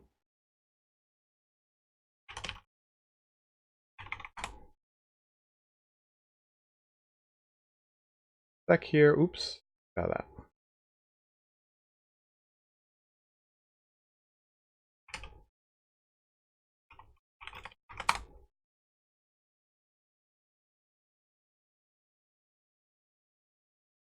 There seems to be one problem with the stream. I'm just too good looking. Dude, it's true, Romulan. Hey, Romulan dog, how excited are you about Billy Belichick's most recent move? Hey, Hugh Gedney, how are you doing, brother? Okay, so the very first... let me get the map seeds. We have Warpstone Mine, followed by Kelp and Colddust, Oakenhammer, Troll Country, and Red Desert. Remember, this is a best of 5 now. Thank you very much, Pedro Balano. This is a best of 5. It is going to be against HjalleNalle and FlyingTaco. The customary very first map will always be Warpstone Mine in the Warpstone Cup. It just makes sense.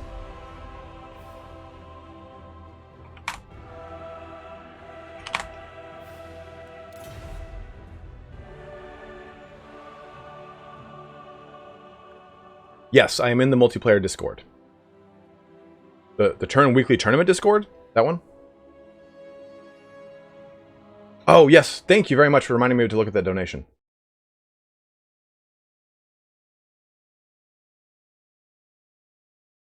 Dude, I didn't even see this one from Shocksaw. Shocksaw, very much. Thank you very much, man, for the 250 PHP.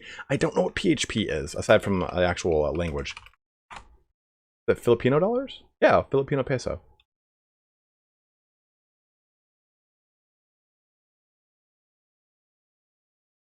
Okay, good. And then James M, thank you very much. He said, no problem, another 5 and a membership. Congrats for the record stream. Hope you've recovered from San Diego, and congrats to your newly engaged friends. Thank you very much, James. He really appreciates it. I'm sure he really appreciates that, brother. Thank you very, very, very much, man. And again, welcome to the family. Welcome aboard the crazy train that is this channel.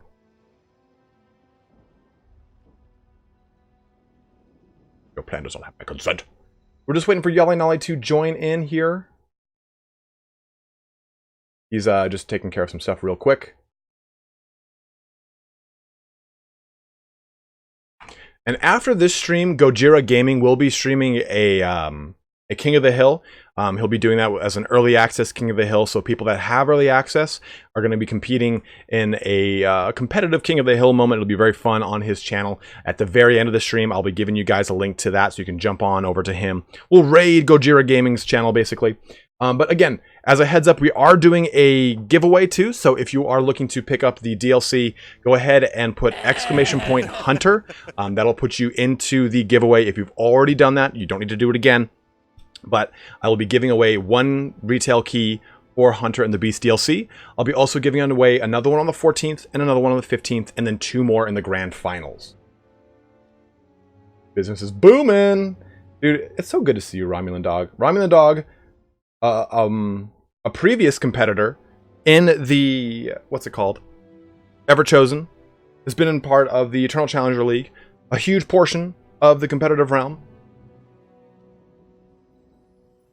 Also a staunch Patriots fan.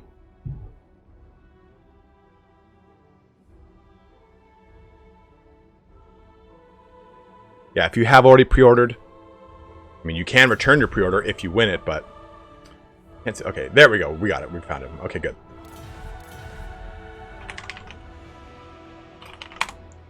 So HjalleNalle has just joined in. We'll be on Warpstone Mine, and they're just going to set up their... they're going to set up their armies right now. So we have a little bit of downtime. Any questions you guys want to ask? I'm just going to strictly be looking at chat right now. Be another Everchosen anytime soon. Durgo, there will be another Everchosen, but I have no idea when. I did also see the thing that CA said that we'll be seeing some news about another Lord pack in December. I don't know if that's a release in December or news, but you know what's happening. Stick your finger right on that like button. So dirty, Goji. The Steelers? You mean the Raiders? The rework is so cool. Honestly, guys, I love the rework. Oh, man. My little thingy came on.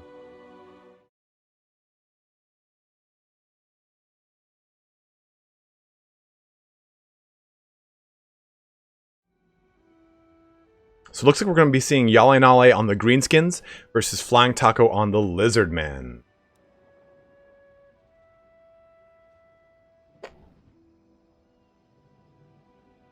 Thank you, Durgo. Nick, Turn and I, Turn and I went to college together, so we've been friends for like, what is 2019? We've been friends for over 10 years at this point. We've been friends for like 13 years. Yeah, 13 years. We met in 2006. 200 likes. We are pumping it up today, guys. Thank you very much for liking the stream, too, and thank you for joining us here today. This is our final heat. This is a best of 5. This is the finals of our second qualifier. We made some really great time here today. About an hour and a half into the stream. What's your favorite part of the new Empire update? The forts. That's probably my biggest highlight. I also really like the fealty system. It does kind of slow down your progression as Empire, but it makes you have to pick and choose your battles, and you also don't have to worry as much about going to war with other Empire factions. You can just kind of you have a better way of approaching the campaign that's not just, oh, kill all the Empire. Summon the Elector counts. This has my consent. Like, I hated that about Empire because they weren't supposed to be at war. The politicking portion of it, I think from a lore standpoint, makes it very fun for me. When I play my campaigns, I typically like to leave the mountains to the Dwarfs, or, you know, the Empire to the Empire. I don't like to expand outside of what would be projected. So I don't know why I don't like to do that, but I also really enjoy the Golden Order. It's a really cool, different faction than Empire. You don't have to deal with the secessionists from the start. You just deal with orcs to start with, and then you can immediately move to the vampire counts. Once you deal with the Black Venom orcs, your next target is vampire counts, because that just makes the most sense. Kenny Carson, what was I doing in San Diego? It was my friend's birthday, and then my friend also proposed to his girlfriend, who set up a surprise birthday, which was me and my other friend going down. So it was a double surprise. Strontium, it doesn't give you the standard Confederation debuff. It hurts your Imperial authority instead.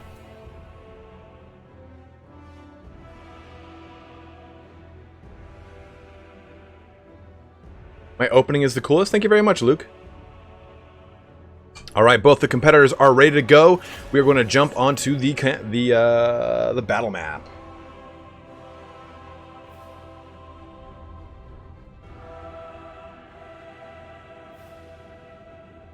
Damn right you do, Lord Krevnar.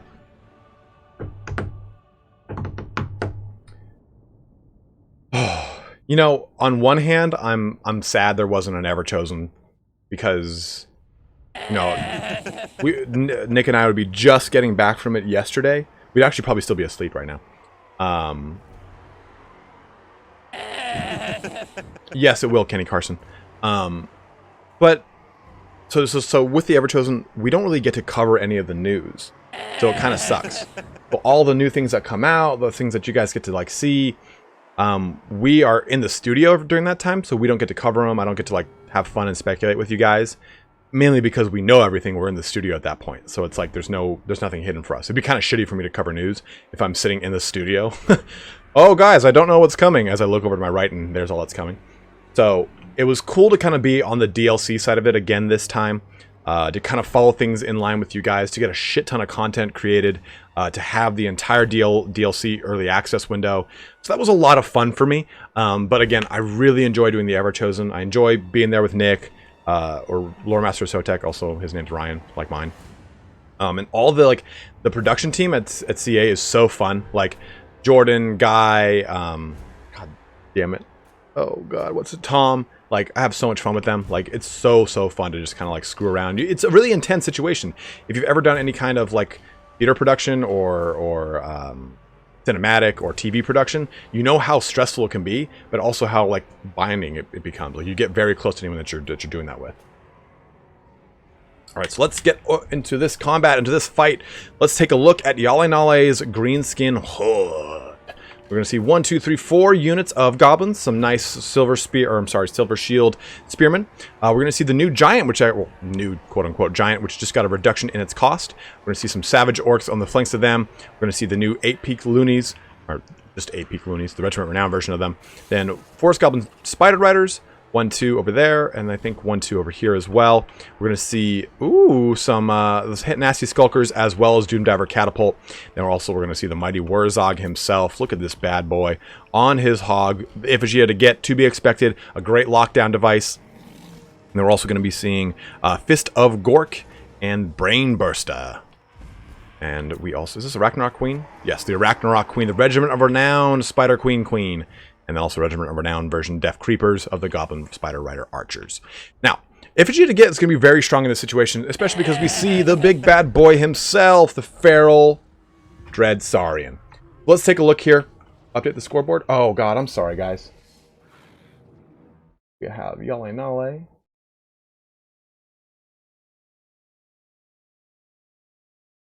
There we go. Remember that time I spent all the time talking to you guys when I could have been doing that? Sorry. Okay, so as far as FlyingTaco's army goes, we see some skink skirmishers in the front, a nice good front line of skink warriors again with 1, 2, 3 Cold One riders, not the spear riders. Now, in addition to, we're going to see the new, look at these guys, the cohort of Hwaddle, the Sacred Crocs Gore Regiment of Renown unit. They have blue sock'em boppers, as well as an increase to their damage and a 15% physical resistance and the Sunder Armor ability. We're also going to see the new Life Slan as well, with the typical kit of Regrowth and Earthblood, Banishment, Shield of Old Ones, and of course the Feral Dread Saurian. Didn't want to spend too much time on the breakout of the armies here. As a whole, though, I think that FlyingTaco is going to be bringing a lot of really good pressure with a stronger front line than the Greenskin front line. We don't see any Black Orcs. We don't see any Big Guns. The Savage Orcs will do very well against those Saurus Warriors, but I do think that this front line is going to crumple very hard to the Saurus Warriors. As a whole, though, there are a lot of threats to the big bad targets, such as the Dread Saurian. If that thing gets locked down with the EVGA to get and surrounded and focused, it can get into Rampage quickly and can get burst down quite fast. Now, the Skink Skirmishers are looking to do a little bit of poison damage here into these Forest Goblins, and they're already getting hit by the Doomdiver Catapult, knocking out a chunk of their health there. A good little 10% getting hit into them as well. We can see, though, that the entire army over here from HjalleNalle has shifted to focus on the coming Lizardmen Horde, the Green Horde versus the Scaly Horde. As a whole, though, I think this is going to be a very fun engagement. I think that the Lizardmen have the front line kind of pinned and won, but I think that as far as threatening the big back line, or I'm sorry, the bigger creatures, I think the Greenskins are going to really be able to do a lot of damage here.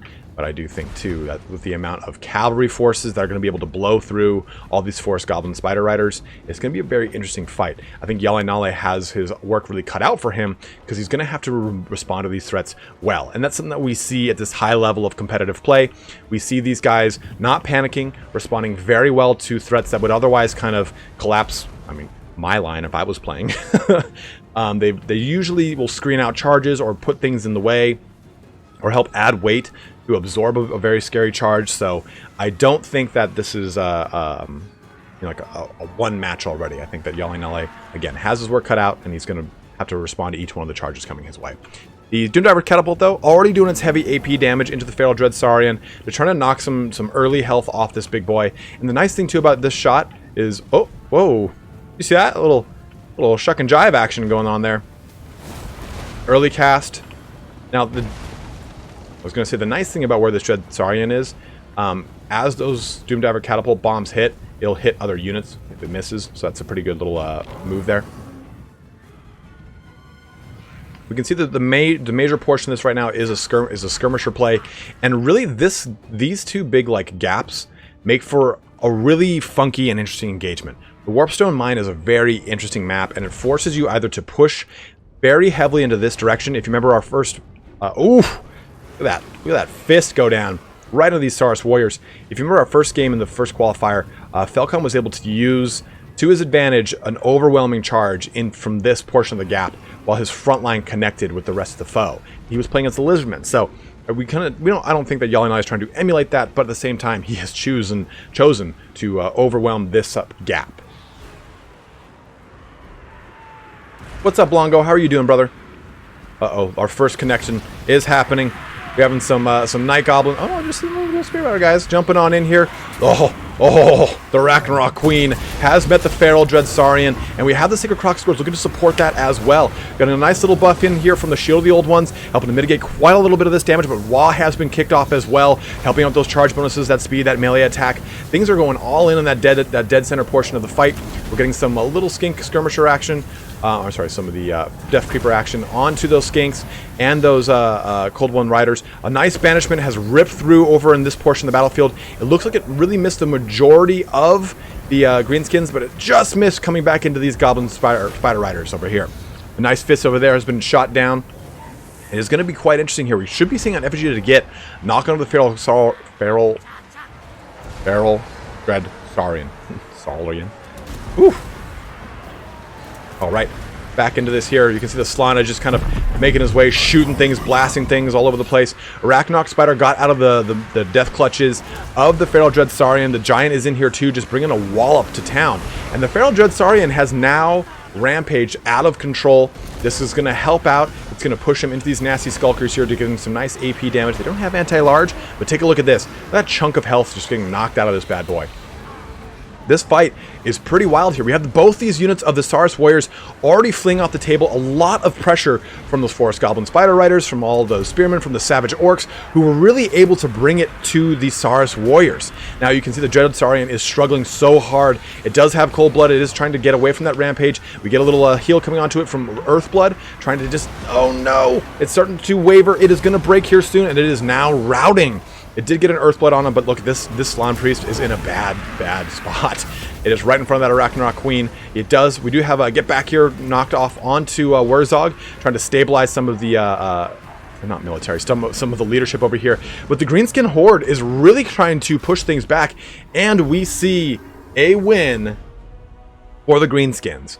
And just the level that these guys are at, they kind of saw what was going on. HjalleNalle clearly had the upper hand, and FlyingTaco just decided to back out from this fight.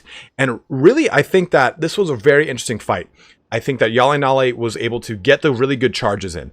74 kills on these Savage Orcs was huge. He was able to use the Forest Goblin Spiders to mitigate getting assistance to the Feral Dread Saurian. At the same time, while the Croxagores were able to jump in there, it was interesting to see that that Feral Dread Saurian was getting walloped so hard by the giant Arachnarok Spider. They were able to just really bring that health down very, very, very, very quickly. Woo! Oh, that was pretty brutal. Let's go ahead and update that. HjalleNalle getting our first win in the finals and our best of 5 here in the qualifiers. I got a donation during the battle. Thank you very much, Chris. I didn't see it. So what was it? I think it was actually my Streamlabs. Donation history.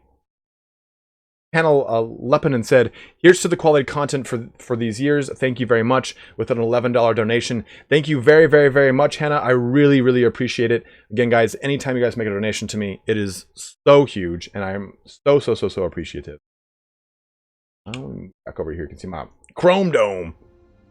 Let's get moving into the Kelp and Colddust. What the hell just moved over there? Is that the cat? The cat on my damn bed? I'm really allergic to cats, even though I live with 2. So I can't let them on my bed, or else I'll wake up and just be like... Alright, our next map is Kelp and Colddust. FlyingTaco is going to be playing the Empire right now. And we're going to see what HjalleNalle is switching to.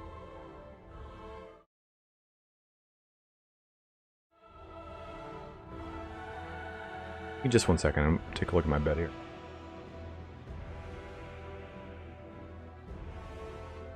Fuck. My mouth is parched.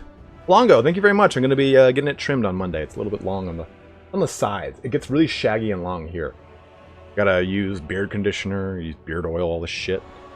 I don't wake up and have to worry about my hair. I wake up and worry about my beard.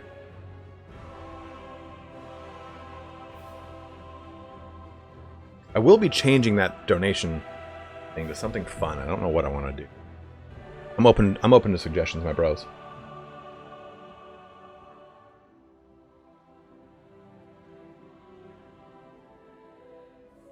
So HjalleNalle will be playing the High Elves, my favorite faction. So I can't wait to see them. This will be the second playing of the High Elves in this tournament.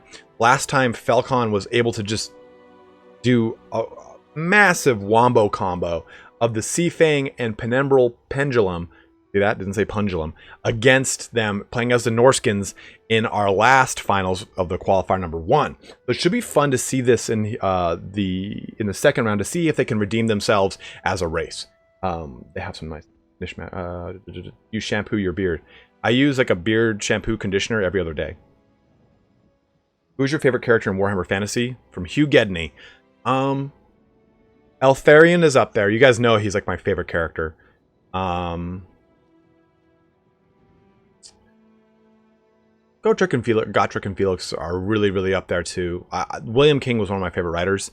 Anarion I think is my favorite character in the lore outright. What makes the High Elves my favorite? So if you guys know Dungeons and Dragons lore, if you know Lord of the Rings lore, High Elves I think are the only, well, the elves in Warhammer are the only elves that I like a lot because they're overly militant, they're really cool. Hey, thank you very much again for the donation, James. That's your third donation today, dude. Thank you very much, brother. Throwing a nice 5-pounder my way. What kind of cats do you have? A gray and white one and a orange one. The orange one you guys will never see. He's very skittish, and my roommate who has him, we think that he was beat by a guy with a beard and bald head because every time he sees me, he gets really scared. For your new donut, yeah, Krebnar, absolutely, man. What would you like to see? But I think that the High Elves in Warhammer are cool because they're very militant. Well, very martial, not militant. They're very martial, they're regal, and they're poncy, which is annoying, of course, and they're arrogant, but they kind of have a reason to, right? They've been the masters of the world next to the Dwarfs for a very long time. And when you think about like what they've done for the world, again, with the Dwarfs, not discrediting the Dwarfs, they've done a lot. I've only begun. William, what did you say, brother? Dalby Our Life. William Darton says, Dalby Our Life, and thank you very much for the donation, man. 499 is awesome. Thank you very much, man. Elder Scrolls elves are cool too. The High Elves I don't like in Elder Scrolls. I don't like their like imperialistic, like suppress every other culture, let's take over the world type approach. I like the Dark Elves. I think the Dwemer are cooler than the High Elves for sure. I also like the Bosmer a lot. I like the Wood Elves. I think they're really cool too. Because they're like classic Wood Elves. The only other elves I like a lot are Lord of the Rings elves, like Blue Elves. They're really cool. Led by Gil Galad.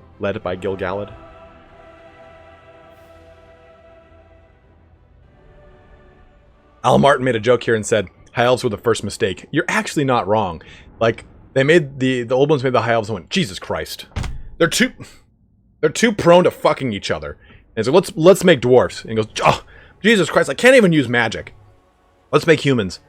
Oh, it's a hodgepodge screw up. And they made ogres actually as the race to beat them all. Ogres have the adaptability of humans, the aptitude for magic of, well, kind of a little bit less than the aptitude of magic for elves, and the innate resistance to a lot of things that dwarfs have, the hardiness of dwarfs. They just weren't able to complete them, and that's why ogres are kind of stupid. And the skink looks up as the wagon passes by. Alright, I'll take a look at that. 14 seconds in, I'm going to write that down.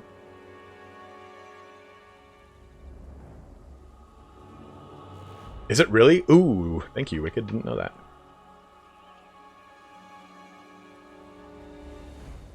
Foot, the best halfling ever. I really like the trope of elves being like a fleeting race.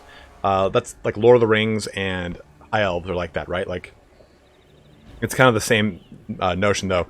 How many elves are left in Middle-earth, or how many elves are left in the Warhammer world? As many are necessary for the plot to continue.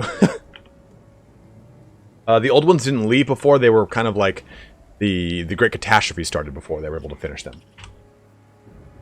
Alright, so we are on to our second match of the best of 5 here. HjalleNalle is up 1-0 against FlyingTaco in this finals of the Warpstone Cup qualifier number 2. Let's take a look at my favorite bros and HjalleNalle's army, the High Elves. So we see the Illyrian Reaver archers here. They are quite good. In my humble opinion here, I think the Illyrian Reavers are the best skirmisher fast cap in the game. They have great speed, they have good combat stats, and they're quite cheap. The Illyrian Reaver archers here have 140 range, the fire wheel's moving. I love them. I couldn't sing their praises more and more, or enough. Now, after that, though, again, we are playing against the Empire. We have the typical frontline militia of the High Elves and 1, 2, 3, 4 units of Spearmen. None of them are the Regiment of Renown. We're going to see 2 units of the White Lions of Trace.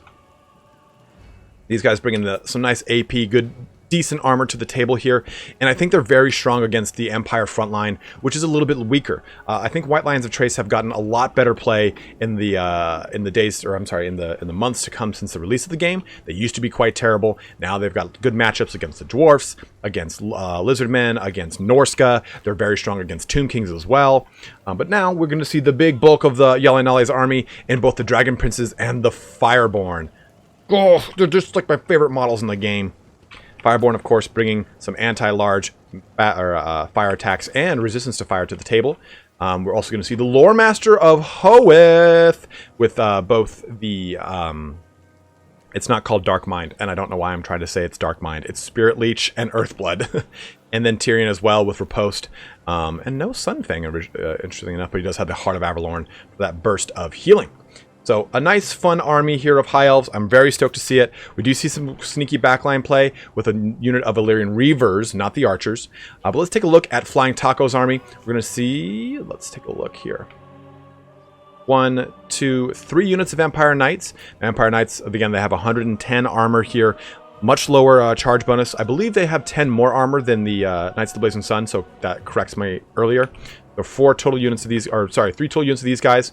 We're going to see the Demogryph Knights with halberds, which are going to be very good to threaten Dragon Princes. 1, 2, 3 units of Spearmen, then a front line of 1, 2, 3, 4 units of Swordsmen, including the Sigmar's Sons. As far as casters go, we're going to see a Grey Wizard bringing, the Penumbral Pendulum, the Withering, and... Occam's Mind Razor to the table. Honestly, Occam's Mind Razor was one of my favorite spells in tabletop. Marcus Wolfheart for our general, as well as a Hammer of the Witches.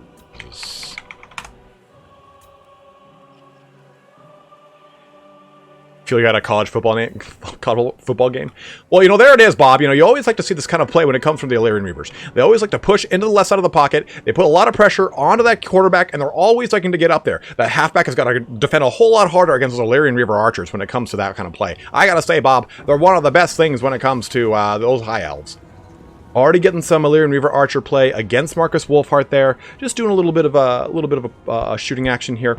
Now, ultimately, I think that these are both very fun builds again. We're going to see those Empire Knights looking to do quite a bit of damage to the Illyrian Reavers and just quickly dumpstering them for HjalleNalle's kind of backline threat onto the artillery placement. We can already see, though, that we get a nice... why do I always want to say mind? Spirit Leech onto Marcus Wolfheart. And the High Elf force, for the most part, is just kind of staying back. They're using the benefit of the trees. They're using the trees to their benefit, to their advantage. They're trying to stay out of range of that very scary cannon, which can do a lot of damage to them. They're using the trees to kind of help defend against it. But a lot of damage has been shot towards Marcus Wolfheart from the Illyrian Reaver archers and that Spirit Leech. Already got a good 25% of their health gone, and they've already only lost 1 Illyrian Reaver itself. Sorry, I need to get a little drink of water here. My mouth gets parched. It's like as the allergy medication comes in, it starts to dry out, Now, as far as lords go, I'm very impartial to Alarielle. I think she's very strong because she brings Star of Avalorn, Earthblood, so many ways to shore up your army. Now, Tyrion, in the most recent patch from the Serpent and the Warlock, we get a much better Tyrion. Actually, I think that might have been the patch before that. We get a much better Tyrion, a more durable, but at the same time, a higher damage Tyrion. So this is a very interesting play. We don't see Sunfang. Sunfang, I think, would have been good here because it would have done a lot of damage to these condensed, tightly packed Empire formations. At the same time, if they had taken like a Dragon Prince, Marcus Wolfheart would have been able to focus him down very hard.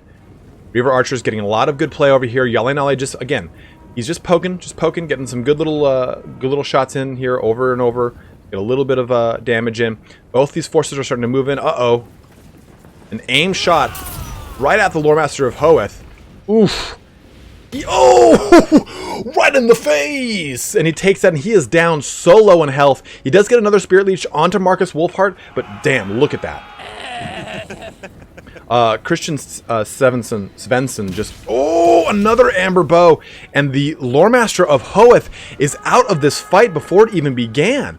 There goes the entire casting portion of the High Elves army. He does have a chance to come back from this, but he did get a lot of really good damage into Marcus Wolfheart, bringing him down to 50% health. Damn, that was so beastly. Now we're getting all of our forces to move in a little bit more. The cannon is going to start to get in range of things as it moves into formation. Tyrion and the Cav are really taking a wide sweeping arc over to the left portion, trying to really divide the Empire forces. You can see the front lines are starting to meet as the White Lines of Trace jump into the Sigmar Suns, but they're going to get just countercharged hard by those Empire Knights there. They're getting right into that. The tin cans against tin cans all over the place. Pointy ears versus lances. And this line has met. Occam's Mindrazor giving a nice 40% AP and weapon damage, as well as magical damage to the Empire Knights, and everything in the aura around it has been overcasted. Is going to be so huge here. Take a look at how these guys are just faltering quickly. Without that Earthblood to help mitigate that damage, it is so huge. Now, we can see that the Demogryph Knights on the left side of the field have met with the Dragonborn, as well as the Dragon Princes. Fireborn, sorry. And they are pulling out of this engagement quickly. Tyrion is over here. He has routed the elements of the Hammer of the Witches. A good quick little play. He's then getting these Lyrian Reaver archers to just pluck apart into the Empire Knights. So while HjalleNalle has dealt with a very tough frontline engagement and lost the ability to heal, he's recovered from it very well with some very good trades over on the left side. But look at this. FlyingTaco bringing his Empire Knights right into the fore here, helping out the, this is just standard swordsman, into the spearmen. This is directly into the front of them, which is quite dicey. Illyrian Reaver archers charging into the rear of the Sigmar Suns. Now look at this. This is a lot going on here. You've got these Demogryph Knights going right after the big boy and Tyrion. Uh-oh, trying to bring down the Grey Wizard. Will he get shot by that focus shot? Will it get eaten by another unit?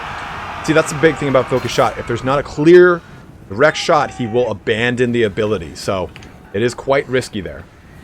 The Lore Master got killed and routed off the table. Oh, he came back for a little bit. You can take a look there. The Grey Wizard did get pretty well threatened. Back onto Marcus Wolfheart here, trying to take him out. I think there was a Spirit Leech onto him from the Lore Master as it came back. And Tyrion just looking to just keep pressure on that Lord. Boom, there it is. Enfeebling foe, massive reduction to his melee attack and melee defense, and a good last-minute Hunter Snare right as Marcus breaks. So that did lock him down, but if he does break, it does break that Hunter Snare as well. Enfeebling foe keeps him in that engagement, and the Hunter and the Empire's Knights are on him.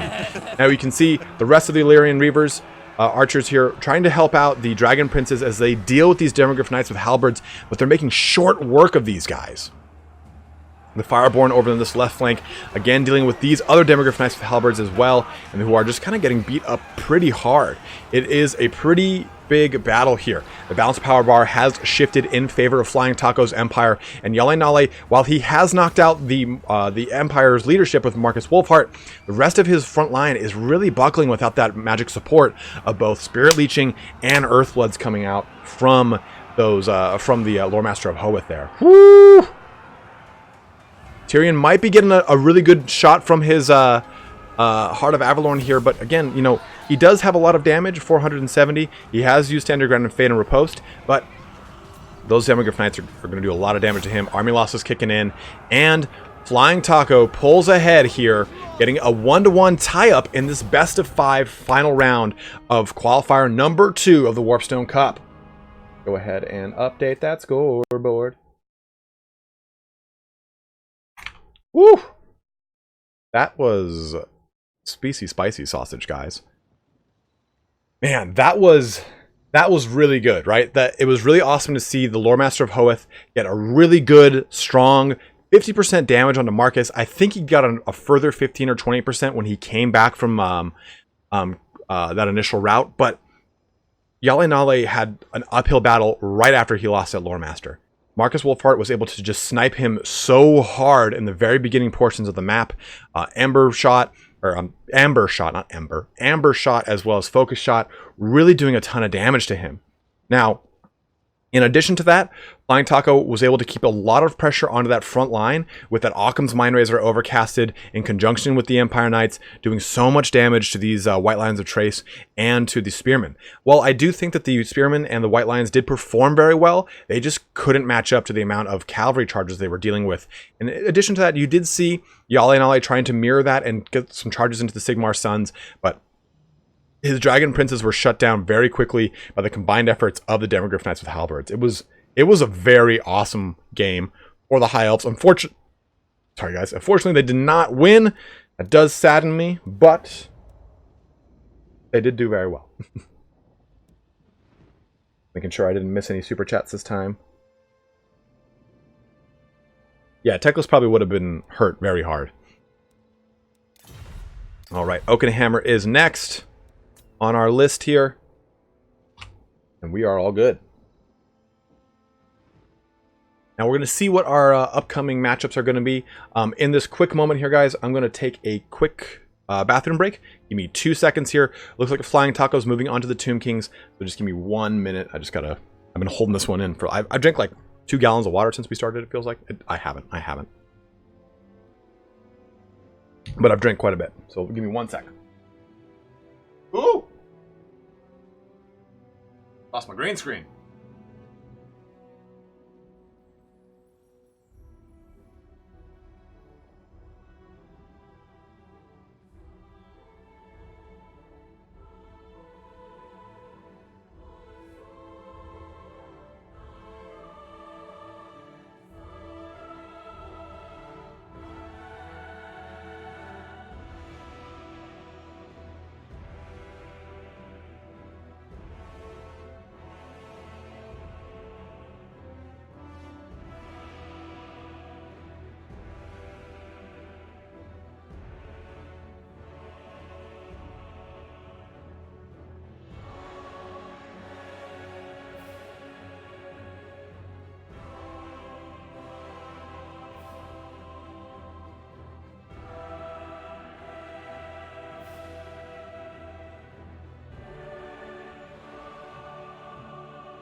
All right. Where does ItalianSpartacus live? I live in Southern California. Looks like we're going to have HjalleNalle on the Lizardmen and FlyingTaco on the Tomb Kings.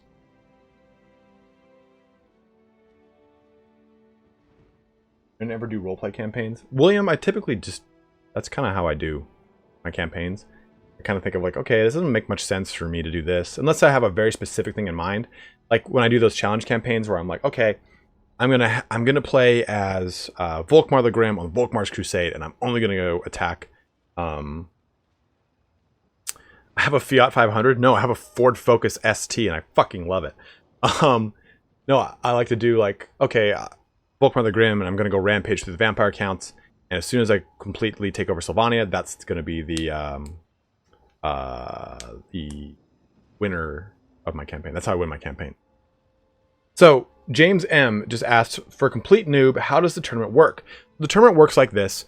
These gentlemen, they are in a voice chat right now. They're going to say, hey, I'm going to choose this. What do you choose? When we typically do these kind of expositions of units and stuff like that on these early accesses, especially even in Everchosen, we want this to be a display of, while it is a display of their competitive skill, we want it to be a display of a lot of fun and cool stuff. So we have people choosing stuff that is a little bit more in line with what they want and what they want to do, rather than saying, okay, this is the absolute best meta pick. So these guys, they talk through what armies they're going to select, and then this way there's no hard counter picking. At the same time, then it's 2 best of 3s. That's the you can see HjalleNalle versus Amovehacker, FlyingTaco versus Hadres. Those are our best of 3s. Then we move into a finals, which are a best of 5. The winner of the winners of these best of 5s will then go and compete in a similar format. Best of 5, best of 5, best of 5 is what we're going to do for the finals. And all of them, all 4 of those guys who all won their Warpstone tokens will complete in the grand finals. Of course, like I said, all best of 5s. That Turin and I will be casting together.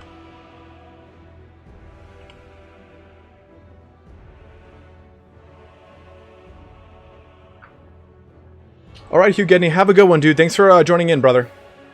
If you're just joining in to us, 370 of you guys, all in huge force here. We're in the final portions of our best of 5. We have gotten 2 games down. It is 1-1. FlyingTaco versus HjalleNalle have both won 1. HjalleNalle just lost the last round, bringing FlyingTaco from 0 up to 1. We're looking to make a bit of a comeback here.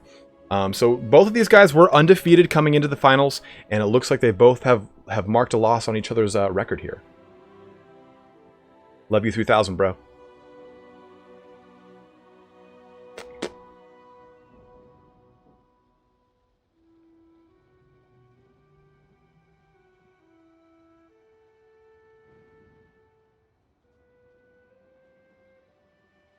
The hell? Love you 3000. Here's a grape bunch. We're looking probably about an extra... No, don't leave, Winter Swede. We're looking at probably about an extra half hour or so of gameplay left. These best of 5s tend to go a little bit faster, just because you're dealing with a very high level at that point now. And like I said, the very first one, they're like, this is a foregone conclusion. I'm going to back out. Longo, I love the Total War community. Damn right you'll stay, Winter Swede. Our next map is going to be... We did Warpstone Mine, we did Kelp and Colddust. Next map is, of course, Oakenhammer. After that, we have Troll Country, and then lastly, Red Desert, if we make it all the way to that last round. And remember, guys, we are doing a giveaway, so make sure you type in !Hunter. I'll be giving away a retail key of the Hunter and the Beast DLC. This way, when the game comes out tomorrow, the day after, you'll have access for free. Where can I find your socials, like Discord and Twitter? You know what? I don't think I actually have it in this description. If you jump to any one of my videos, though, like the most recent one, you can see all that. My Twitter name is ItalianSpartacus, and then you'll find a link to the Discord there as well.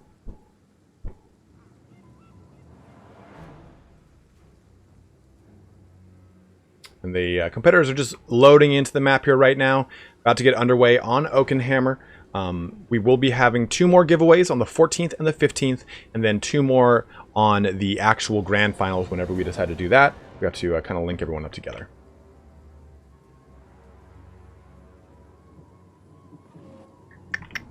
Tomb Kings by FlyingTaco versus HjalleNalle's Lizardmen. Now this should be a very interesting fight. Lizardmen overall have a much better front line.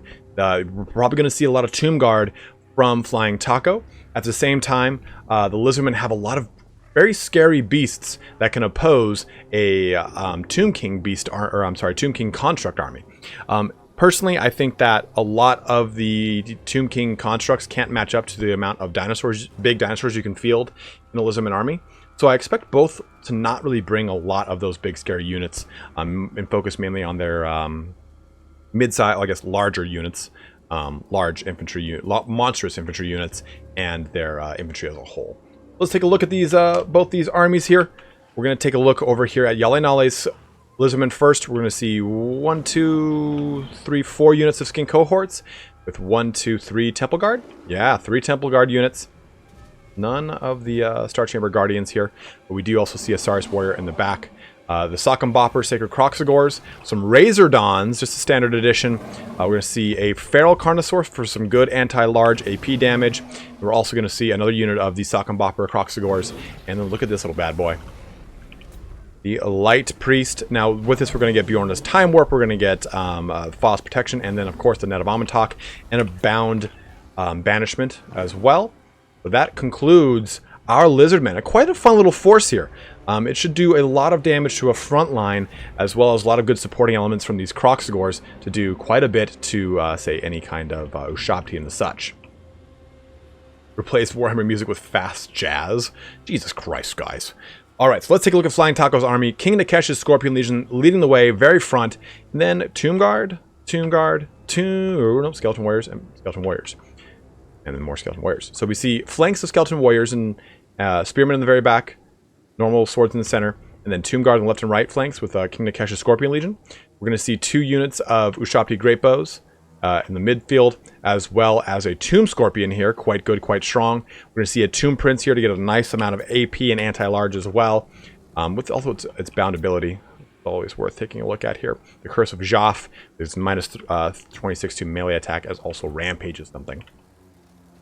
Now, Ark in the Black as well gets his new summon ability, or not, his standard summon ability, but we're going to see Spirit Leech, Doom and Darkness, as well as Soul Blight. But remember, guys, the Tomb Blade of Arkan does summon up Skeleton Warriors, and that the Warriors summon, the summons as a whole have gotten a bit of a change. They will change in color according to what stage of the summoning that they're at.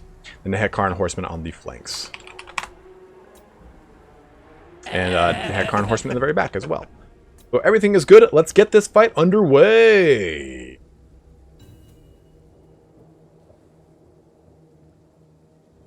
Nice refreshing blast of water in my mouth. Wait, what? So this is going to be interesting. We have a lot of mobile elements with these Hekar and Horsemen. These are the better Horsemen above the Skeleton Horsemen. And a lot of very static elements with a very strong, bulky front line. Those Temple Guard are going to do very well against all of the infantry that FlyingTaco has brought. The issue, of course, though, is with the Tomb Scorpion. The Tomb Scorpion will be threatened very heavily from those, ooh, damn, already getting these Ushabti Great Bows onto the Slann. But the Tomb Scorpion will be threatened very well from the Temple Guards as a whole. The Skin Cohorts will trade very well into the Skeleton Warriors, and you do have some Saurus and Razordons to kind of drive some big scary things home. Now, there are no big constructs aside from, of course, the Tomb Scorpion and the Ushabti Great Bow, so the Feral Carnosaur doesn't have very many good targets. It will be able to help out with the Hekar and Horsemen, but there's going to be so many by comparison. Already getting some good shots on it from the Ushabti Great Bows. Skink Cohorts making contact with the Skeleton Warriors. Sacred Kroxigors just pounding their way through those Tomb Guards, but whoa! Temple Guard and Tomb Guard making their way into each other. And there it is. There's that big first clash right there. Gonna have Doom and Darkness. What's gonna happen over here? Oh, Bjorna's Time Warp helping out, overcasted into this huge pocket of infantry. HjalleNalle is going to get a good 1-2 punch here right onto that Tomb Scorpion. Then he's going to squeeze these Saurus Warriors through the gap here. Now, he does have the Razordon, which are about to get rear charged in by these Hekar and Horsemen. He's looking to kind of get them out of the fight from the summoned up Skeleton Warriors. So he's trying to pull them out of that big juicy engagement. A nice Bjorna's Time Warp and Frost Protection, as well as Shield of the Old Ones, has hit into this pocket. Shield of the Old One's going to mitigate 22% of that damage resistance. Look at this. Getting all the way on that back line. He does have Doom and Darkness on him. Leadership is tanking, and it is bringing down this Feral Carnosaur. He's trying to shut down those Ushabti Great Bows, which is a very good target to get knocked out of the way. They're going to be able to just bring so much damage. This Tomb Scorpion now is into the Slann Mage Priest. It has passed its way through the majority of this anti-large AP pausing front line. And you can see that Feral Carnosaur is now out of this fight, making it is fleeing for the hills off the table. Skeleton Warriors here dealing with a little bit of issues with the Skin Cohorts. You have that first realm, or maybe second or third realm of souls that are just knocked off across the battlefield, healing and resurrecting. You can see these guys, it gives you an idea of what level of binding they're at. You can see the color that is on them. I believe it's blue, orange, and red are the 3 colors. I believe that's what we will be seeing. Uh-oh, Ushabti summon just happened. Where was it? Ah, right here. Directly onto that Slann Mage Priest, trying to bring down the leadership element. You can see that Tomb Scorpion is falling from the Saurus Warriors over here. Now, I would have loved to have seen these Star Chamber Guardians. They would have helped out a lot because they would have had magic damage, and they would have given the Guardian passive to the Slann Mage Priest. I think it would have really helped out HjalleNalle's army. At the same time, that is a huge cost investment, though. Tomb Prince over here helping to drive off these Kroxigors. They are going to get swamped then, or I'm sorry, the Tomb Prince is going to get swamped by that Skin Cohort instead. And on the far left side, the Temple Guard are just starting to diminish under the weight of the the Tomb Guard against the Temple Guard. Ooh, look at that little attack. Look at that Tomb Scorpion. Now, you can see the the huge fight going on here is against the Slann Mage Priest, who is going to use the Shield of Old Ones to help kind of secure this pocket a bit. This unit of Temple Guard is doing so well. It's got very, very high health. They are really doing a great job of just dealing with all this this mess and noise over here to then help out as soon as those Ushabti are unsummoned. This center pocket is going to be in very good shape. The right flank over here, the Kroxigords have dealt with the Nehekar Horsemen. The Tomb Guard are just barely holding on to, those skeleton. Oh no, a good banishment! Ripping through these skeleton spearmen, and it just barely misses before going into the Skin cohort and starts to move backwards towards the Ushabti Grapos. Tomb Scorpion then jumping all over the place. Those Ushabti Grapos have been firing almost the entire fight. Looks like he's going to move those Skin cohorts onto Flying Tacos, Ushabti Grapos, try to shut down some of that range play. HjalleNalle is starting to pick up a little momentum here as that center engagement has freed up, but his Slann Priest is in a really bad position. He's getting focused by those, a good summon from the Arkan's Tomb Blade. He's getting focused by those Ushabti Grapos, and the Tomb Scorpions are really just jumping all over this guy. He's had to use Phosphorus Protection on him twice to try and mitigate some of that damage. Big breath. Getting a good surveillance of the battlefield here. We can see that the Sacred Kroxigors are down to like 2-3 models, just 5 left over here actually. Still, Arkan the Black is in great health. The Tomb Prince is jumping onto the Slann Mage Priest, who has a Spear Leech on him as well. That Slann Mage Priest is not looking too good. He is terrified. He is routing backwards, and he was dealing with the Tomb Prince. That does actually push him out of that engagement, which worked to the advantage of HjalleNalle, but look at this. Coming back into it. Coming back into it. Liber Mortis gone down? Yeah, the Liber Mortis has gone down for 44%. Physical resistance onto the remaining portions of the Tomb Kings. Oh, trying to get a shield of the old ones off in time. Right before he dies, it looks like. 571 health left on the Slann. He did get a shield of old ones and false protection on him to mitigate again. He has used that now 3 times. He's trying to just keep that Slann in the fight. And he's used it to a great worth, right? He's kept his leadership alive. Now, it's a matter of using these Temple Guard to just take down the Tomb Scorpion. Once he gets that Tomb Scorpion down, all those attack animations that are wreaking havoc throughout the rest of his infantry will really start to kind of balance things out. Ooh, there it is. And the balance of power bar has shifted. The Lizardmen are in the... not in the lead. They are losing in the balance of power bar against Flying Taco's Tomb Kings. And really, look at these Ushabti Grapo. They've just been shooting the entire time. And we can see that, boom, there goes that Slann Mage Priest. And the Tomb Guard are starting to falter. Jesus Christ. The Temple Guard are starting to falter against the remaining forces here. They do have a big, huge pocket of Temple Guard here. And maybe they can do something scary with that. But they're going to be shot apart by the remainders of the Ushabti. The Ushabti Grapo, though, they do still do quite well in melee attack, or in melee engagements, 24 and 36. They have AP. They can still do quite a bit of threat here. You get a little summon up of Skeleton Warriors. Try and again absorb some of that, and the army loss is kicking in for Flying Taco to come ahead against HjalleNalle 2-1. That was a good fight, my bros. Go 1. That was really down to the wire there. There were some pretty pivotal moments when that Tomb Scorpion was pretty low in health, jumping around. HjalleNalle did a really great job of keeping his Slann in that fight as long as he could. The Razor Dawns, again, I think a lot of us are really starting to agree they're a bit of a wasted investment. Not a single kill on those guys. Yes, Tomb Kings are weak to fire.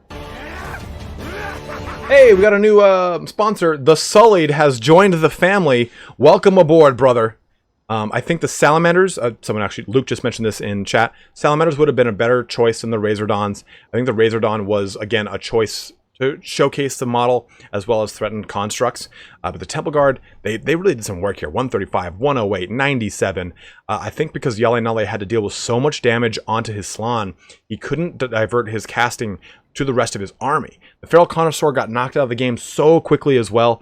Goji, yes, it is a best of 5. So we've got 1 if not 2 more fights. 1 if not 3 more fights. But as a whole, though, take a look at these Tomb Kings, man. The Skeleton Warriors got a lot of kills on those skinks. The Tomb Guard themselves, 31 and 25, just trying to hold that line. The Hekar and Horsemen did a lot of damage, spreading into the Sacred Croxagores, into the Razordons. They did just a really good job of adding a lot of pressure to the battlefield. It turned out quite nicely. All right, we're going into Troll Country, our next map here. Go. There we go. And it looks like we're going to see FlyingTaco on the Beastmen and HjalleNalle on the Dark Elves. So this should be pretty fancy. Yeah, definitely hopefully the Razordons get a little bit of a buff in the future. I'm not sure if it's what it is, to be honest. As to remember though, guys, this is early access. So there is a chance that all these figures for anything could change in the times to come by release tomorrow or the day after. The development team does look at a lot of these tournaments that we do, Everchosen, the Eternal Challenger League, now the Warpstone Cup, and they use it as a way to really derive a lot of information on what they should change, what needs tweaking, especially on this high level. Like I've said before, Lizardmen do get a lot of losses. But I think it's because a lot of people take them as beginners. And they have a lot of they have a lot of tools for a lot of different matchups. So these tweakings kind of give them an idea of what it's like at a high level of gameplay. Came for the lore, stay for the laughs, keep up the good work, Brosef Stalin. Thank you very much, Sully. I really appreciate it, man. He has just made a 10 CHF. I don't know what CHF is. The Czech Republic? Is that? That's not Chinese. I don't know what that is. I'll take a look in a sec. But thank you very much for the donation, as well as joining up as a member. You are now a part of the family. As always, guys, you can join up to become a member of the channel here. You do get a really cool little Space Marine helmet that progresses in rank as your veterancy increases. Access to some special emojis, as well as access to the Discord and a special title. As everyone's pointed out here, CA Rich and Jen on occasion both said that the Razordons are getting a buff before launch.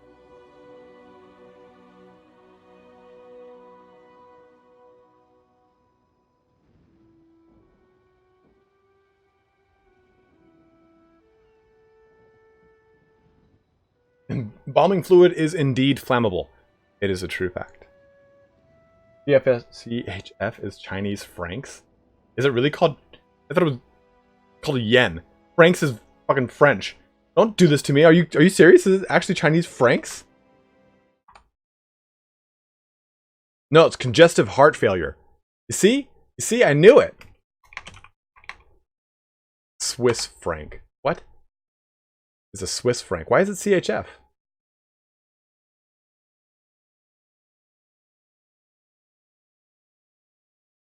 CHF is abbreviation for the Swiss franc, the official legal tender of Switzerland and Liechtenstein. CHF stands for Confederatio Helvetica Franc. Did not know that. Did not know that at all.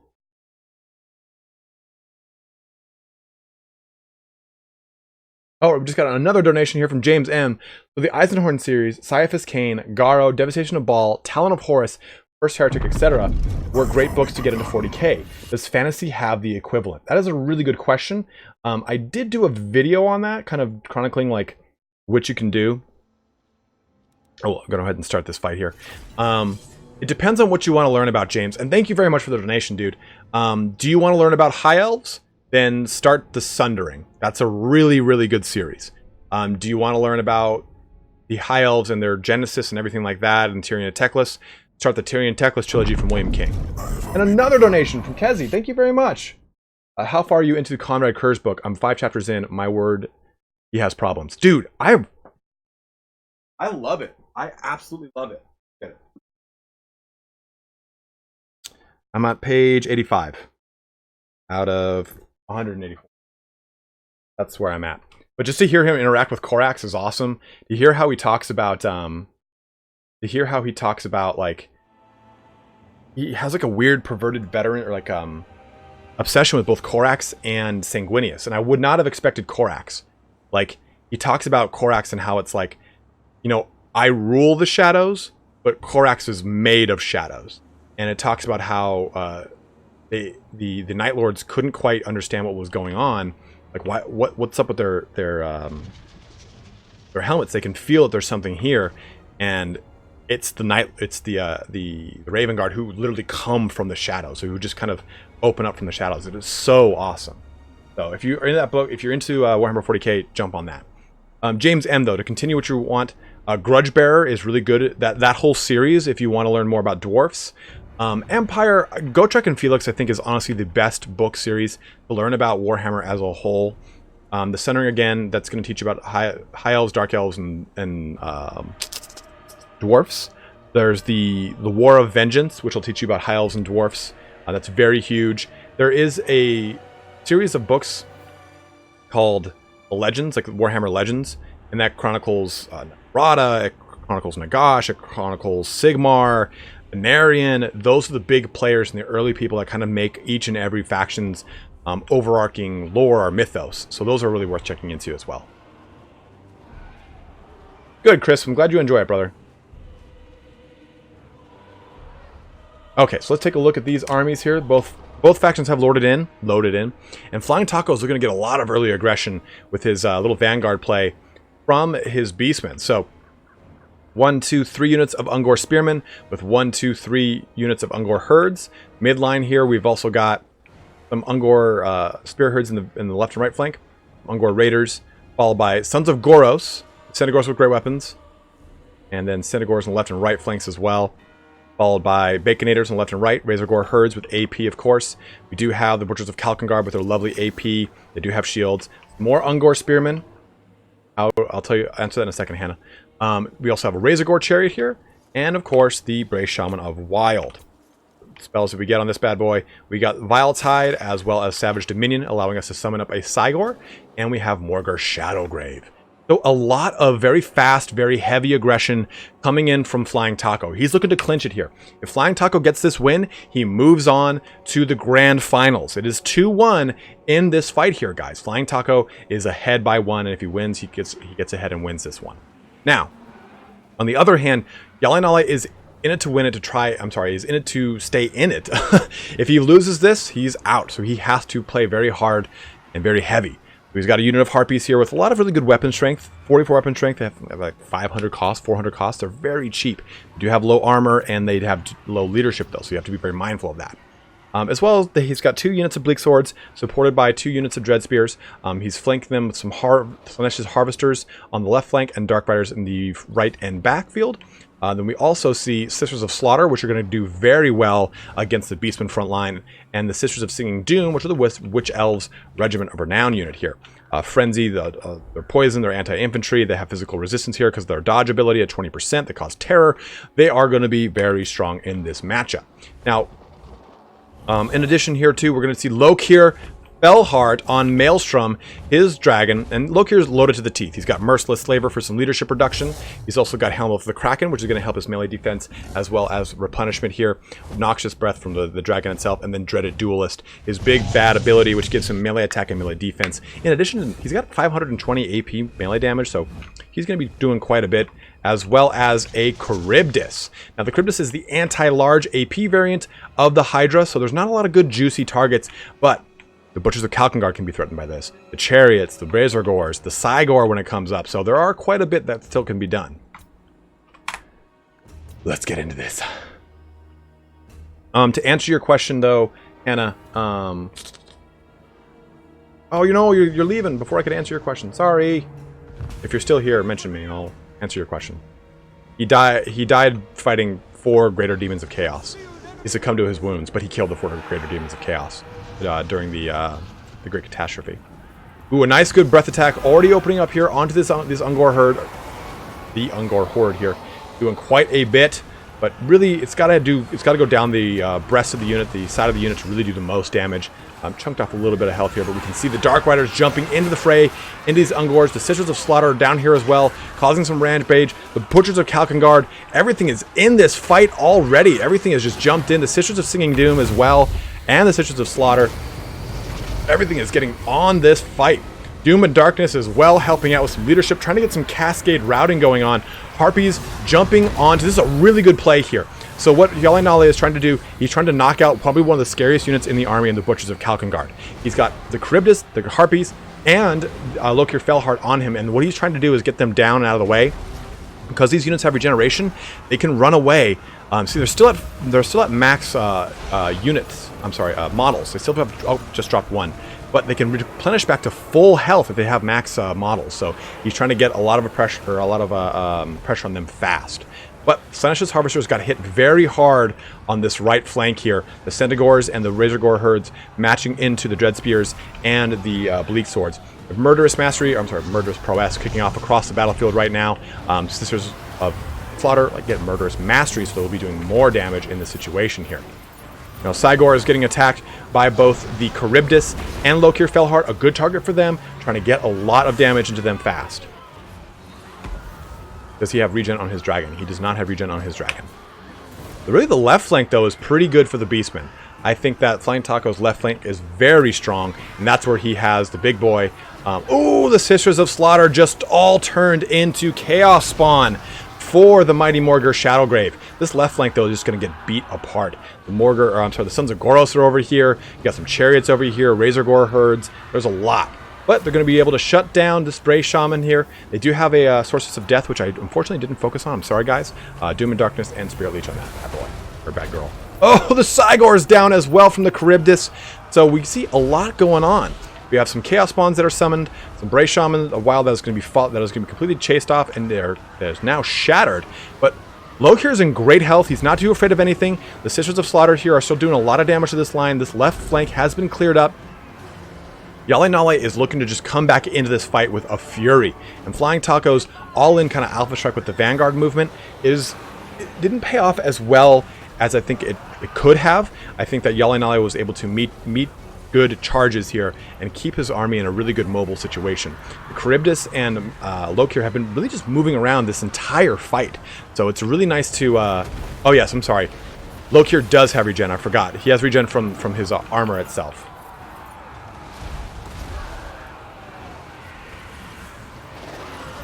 And we're getting this a nice, good all-in fight here in the dead center. The balance power bar is starting to tick in the favor of the Dark Elf, or I'm sorry, of the Lizardmen actually. That Charybdis is low in leadership. It's getting surrounded here. It does have the Butchers of Kalkengard still online, and the Sons of Goros are still just barely there as well. They can do a lot of AP damage here, so they can threaten these two units quite well.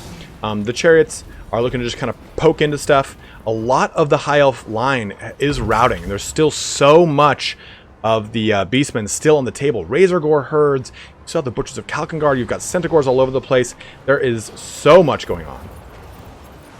Did I say Lizardmen? Yeah, guys, these are the new Lizardmen with hooves.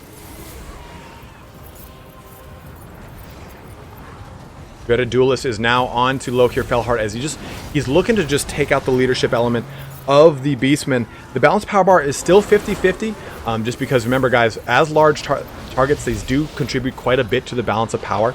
As they lose health and leadership, you can see that this balance of power bar is starting to shift in favor of the horned Lizardmen, also known as Beastmen. Lokir Felheart, again, just in a bit of a duel here. Majority of the Dark Elf line is really routed and trying to come back in little pockets here and there to just try and threaten back into this force. They are able to terror route some things over here. Actually, even just a normal route here, it looks like. But Doom and Darkness is a trick up the sleeves of the Dark Elves. They still have access to their Dark Wizard, or I'm sorry, their Death Wizard. Dark is not the same here. Word of Pain here, knocked off onto the Butchers of Kalkengard, who are very, very low in health. Only 4 models left, and the Death Sorceress is just kind of running around the battlefield. Both of these guys are still in it here. The balance power bar is still at a 50-50. There's so much on the table, though. What you have to really do with these single entity units, you have to make sure you're spam clicking them on something, or else when you get them surrounded, they will divert their attention to other units.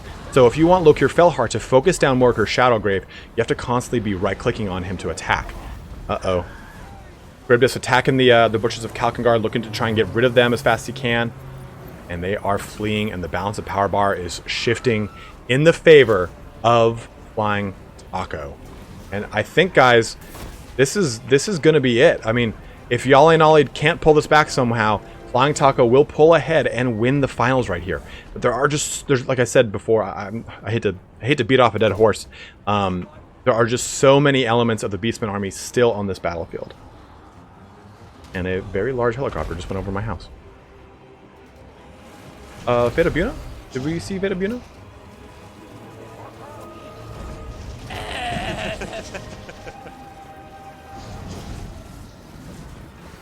Morgar Shadowgrave still in great health over there, able to tank so much damage. These Bleak Swords just getting run over by Centaurs. Charybdis is coming back a little bit. The Sisters of Slaughter kind of holding on. The big thing though is those Sisters of Slaughter, they are quite a heavy point investment and they do a lot of damage. And they kind of got really, really hard surrounded and focused in that early portion. FlyingTaco knew that they were going to be one of the heaviest hitting and hardest hitting portions of the foot combat. In addition, Lokir Felheart and the Charybdis were able to move around to each threat as needed. They were able to shut down that Sigor very well, and they were able to put a lot of burst damage onto stuff like the Butchers of Kalkengard when they could. They were able to do a lot of damage too at one point, Morgher, but there was just such a hard surround there.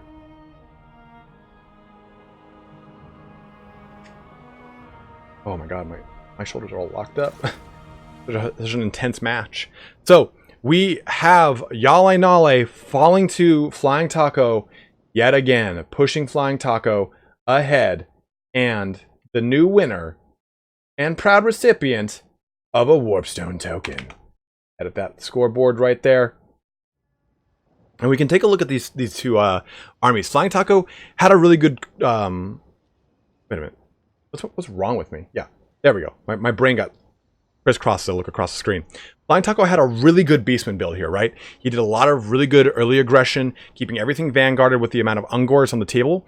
And the Ungors, they're not going to trade very well against Bleak Swords, but they'll tie them up, they'll lock them down. That way they can use their Centaurs, their Butchers of Kalkengard, their Razor Gores to a better advantage. What I think would happen here is FlyingTaco was able to overload certain flanks a little bit better than HjalleNalle could defend them. At the same time, too, Sisters of Singing Doom were shut down so quickly in their opening portions of the battle. The Doom and Darkness that HjalleNalle went to cast didn't really land quite as well as I think he wanted it to.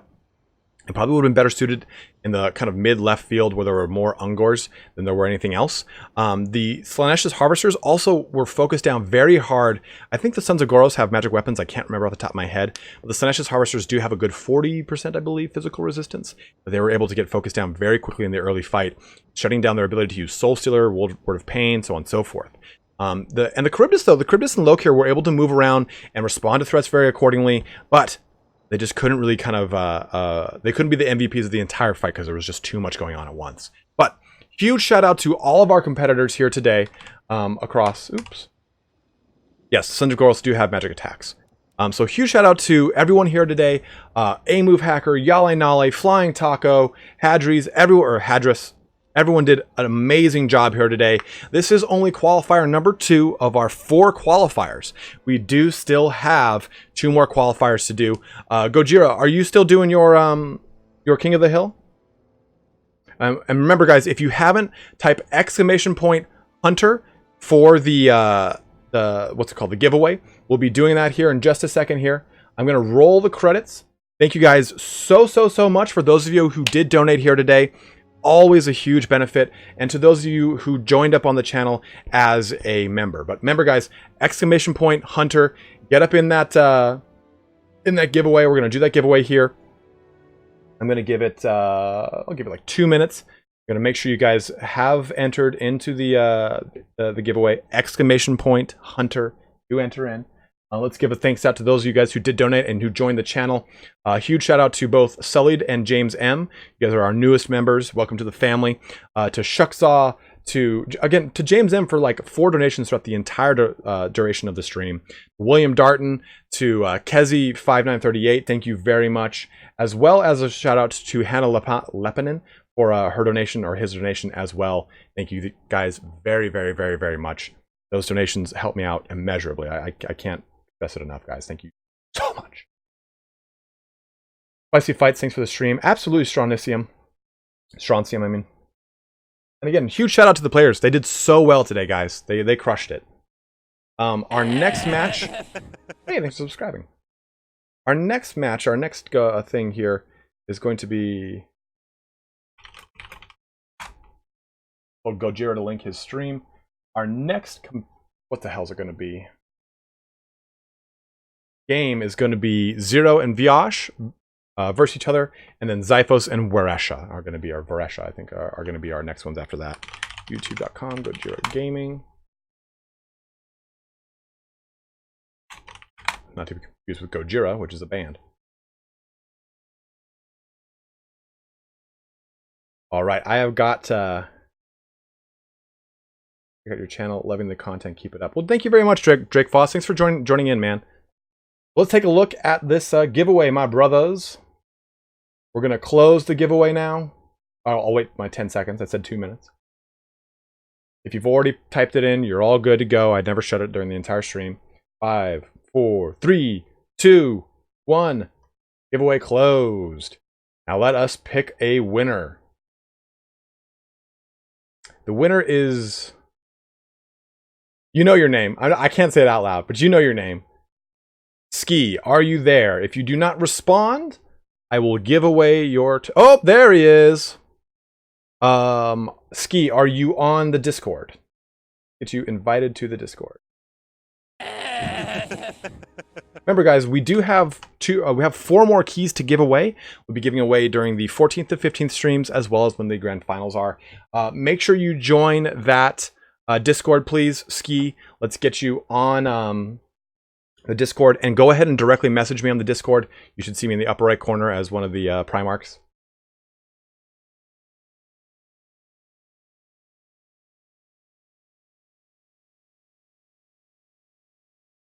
Add the Discord to the description too. There you go.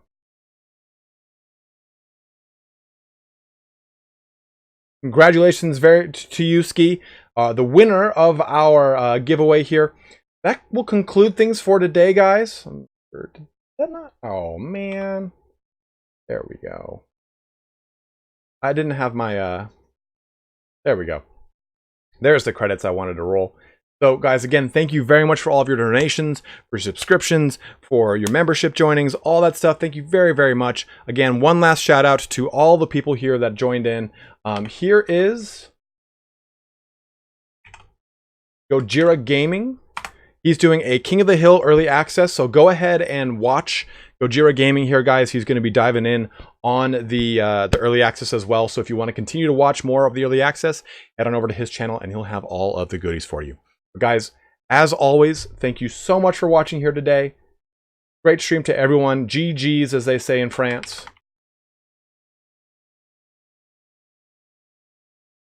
Waiting to see who I get.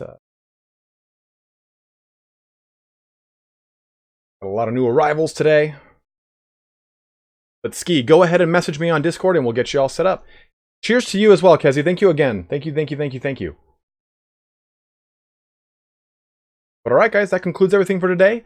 Have a good one and take care.